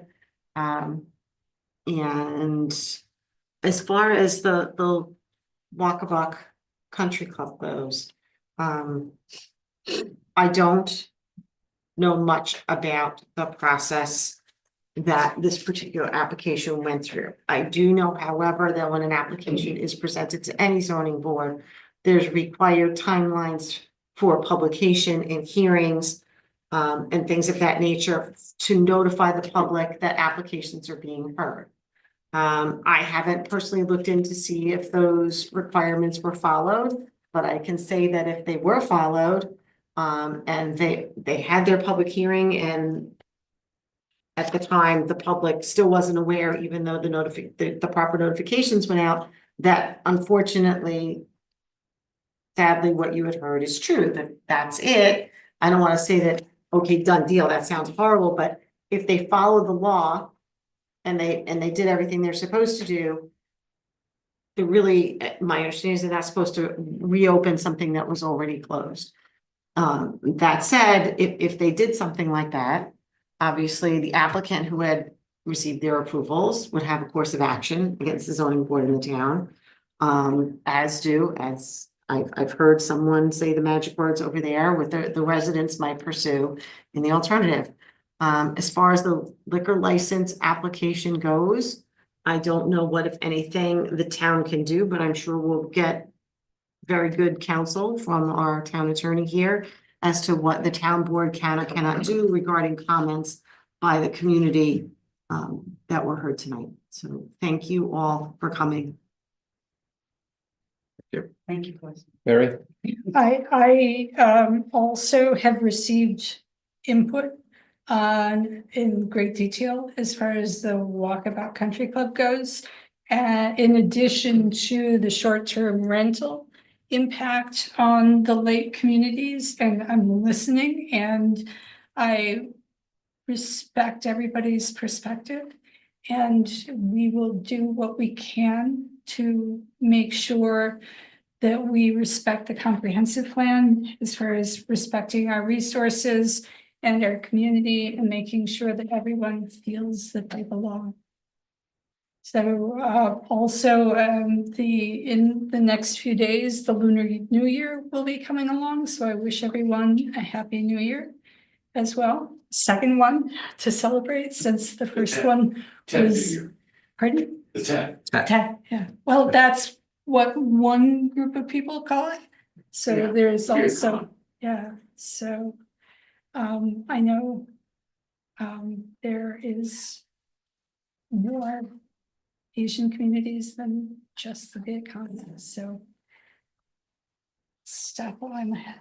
Okay. Oh, receiver, Oh. Tony said he was going to talk Well, about. you want to go ahead? Okay, Go ahead. so. One last thing for me to. Okay, so a gentle reminder from the tax office, the September school taxes are coming, and under the New York State real property tax law, school taxes can be paid in their entirety in September, or alternately 1/2 of the school tax can be paid by September 30th deadline as designated on your bill, and the second half can be paid anytime by or before the end of January. That is Friday. So please make sure that you don't have to pay a penalty. If you have questions, you can call the receiver of taxes, and they ask that you just be compliant. The law does not allow for penalty to be waived once the deadline has passed for any reason. So it's, if you need to contact, please email tax REC, that's TAXREC at lewisboro.new.gov. And then you'll be able to get more information. You need an old fashioned postmark by Friday. You can do it electronically as well these days. Too. Yes, that's true. Dan? So I'll just agree that we need to look at the country club situation. I noted that a lot of people are pointing out advertisements and other things which seem to go beyond whatever was approved. So that's pretty straightforward. I mean, they're supposed to operate within the bounds of whatever they've approved for. So that, now to what extent, action be taken based on an advertisement. I mean, somebody should point out to them that you're not going to be able to do this if that's the case. So that's another. Or forward the advertisements on. Yeah, that would be good too. Look at the drawings. And also want to just agree on the celebration of the Lunar New Year. And my daughter came back tonight, and we'll be starting our celebration when I get home. Okay, thanks, Dan. Yeah, so I agree. All our boards, planning board, zoning board, they have guidelines that they need to follow in terms of notification. And I am pretty sure that they've been followed. Which is the case with every single application that goes through those boards. Our agenda, I think Tara mentioned not knowing about this until last week. Well, that's correct, because that's when it was placed on our agenda. We do not notify folks ahead of time. We do by way of the board agenda. So we request that folks, if they want to monitor what the board's going to be discussing, that they look at our calendar that's on the front page of our website, and you could click on town board meetings, and when the agenda is posted, you'll see what's on the agenda. So there would be no way for us to, unless we did a mailer for every single agenda item, which we're not going to do, right? So that's how that process works. We'll certainly take the feedback. Again, with the noise ordinance, if there's going to be significant noise, that they're in violation of our noise ordinance, and that needs to be reported. Just one other example, just for an example, the town board has been dealing with the update of the town's master plan, and we've been dealing with this for well over a year. And we've talked about it at pretty much almost every board meeting the past year. Yeah. And we've talked about the zoning text amendments. We've repeated at the meetings, on the website, by mail, publications. We had meetings for the public, all sorts of things for the public to give comment on things in the master plan. And then about the zoning text amendments, again, we talked about them, we published them, we had lots of conversation. Many of us on this board, Dan and I, were on liaisons to that committee talking about how you can find them on the website and how you could look at the red line version. And after all this time, now those zoning text amendments made it to the town board agenda for public hearing. And this is the third night, I believe, that we've had the hearing. And it wasn't until 2 weeks ago that many of our landscapers and excavating engineers in town all of a sudden they found out that there was a provision in the recommended zoning text amendments that those of us on the board who don't understand Phil wouldn't understand if it's a big number, a small number, but they had just found out about it for the first time. And it's not any fault of their own, but the word goes out and we advertise and we talk about it. But let's face it, not all of us are glued to the TV every other Monday night to see what's going on with the town board and see how exciting and entertaining we are. And only, it only comes to when it affects you, and sometimes it happens too late, even though we go through the motions of doing everything that we could possibly do to tell the public what's going on. So that's just another circumstance where people feel that it's the first time they've heard about it, but it's actually been something that we've been discussing and advertising and publicizing for months. So I feel your pain. I understand. I wish there was better ways to get the word out, other than how we have to do it. So, And yeah, and if I can, Guys, but keep in mind. if I that can, our annual meeting yeah, hold on 1 is second. about Country Club. Wait, A yeah, Long-standing relationship with them. right, It's been a very comfortable relationship for many years. right. So let me just continue because public comment is over. I'm sorry. I'm sorry, I'm just. But the, in terms of, there were comments about site plans being changed. If site plans are approved, they cannot be changed. I'm just saying which term goes on, but. Site plans were not, if they are changed and once they get to a point where it's being inspected, there's going to be a stop work order issued. So they should not be, nobody should be modifying site plans once they're approved, unless they get approval for the revisions. So I just want to make that clear. So there isn't any behind the scenes or anything being changed without public notice. From the water and what's on. 2017. I am surprised that many of the people that have had comments tonight that are members of the club didn't find out about it through their membership in the club, as well as, so that I found. Well, even through like the Lake Association, I'm sure there was word out there somewhere that would have been shared with the community. But it's not. Janet knows everything. Yeah, she's, planning board. Yeah. Yeah. But so that's that, but we'll, obviously it's outside of, like Andrew mentioned, I mean, it's outside of our purview, right? The ZBA made their decision, planning board. We can't change that, as a board. The other thing I like to mention, there was a couple of folks that reached out to me regarding what's going on with immigration and the ICE crackdown on immigrants, and they want to know, have they come to town, or is there anything going on in town? So the answer is no. I'm not aware of anybody coming to town to round up immigrants, legal or illegal. But I was reminded of a resolution that the town board passed in 2017, and I'll make sure this gets posted to the minutes, where it talks about that. Back then we were talking about, and I'm not going to read the whole thing, where the town board had been asked to consider the adoption of a statement reaffirming its policies and practices as a safe, open, and welcoming community, and one which decries and denounces acts of anti-Semitism, racism, bigotry, xenophobia, and hatred. And then it goes on to talk about the immigration as well, and that the police department and all other departments of the town of Lewisboro will not inquire about an individual's immigration status. And based on information that was shared with me by the chief of police, who he received from the New York State Attorney General, there's no, unless there's a judicial warrant, they're not going to be going out looking for or asking people if they're immigrants or not. So I just want to make that point clear to everyone, that this resolution still stands. And if there is any recommended tweaks to it, we can always look at it. But at this point, there is something in the books and guidelines. I think our county, state, and federal elected officials in this area would be the same mindset. Right. Okay, so next we have announcements. So the next town board meeting will be a work session on Monday, February 10th at 7:30 p.m. here at the townhouse. And again, that's a work session to discuss the zoning amendments and new chapters of the zoning code.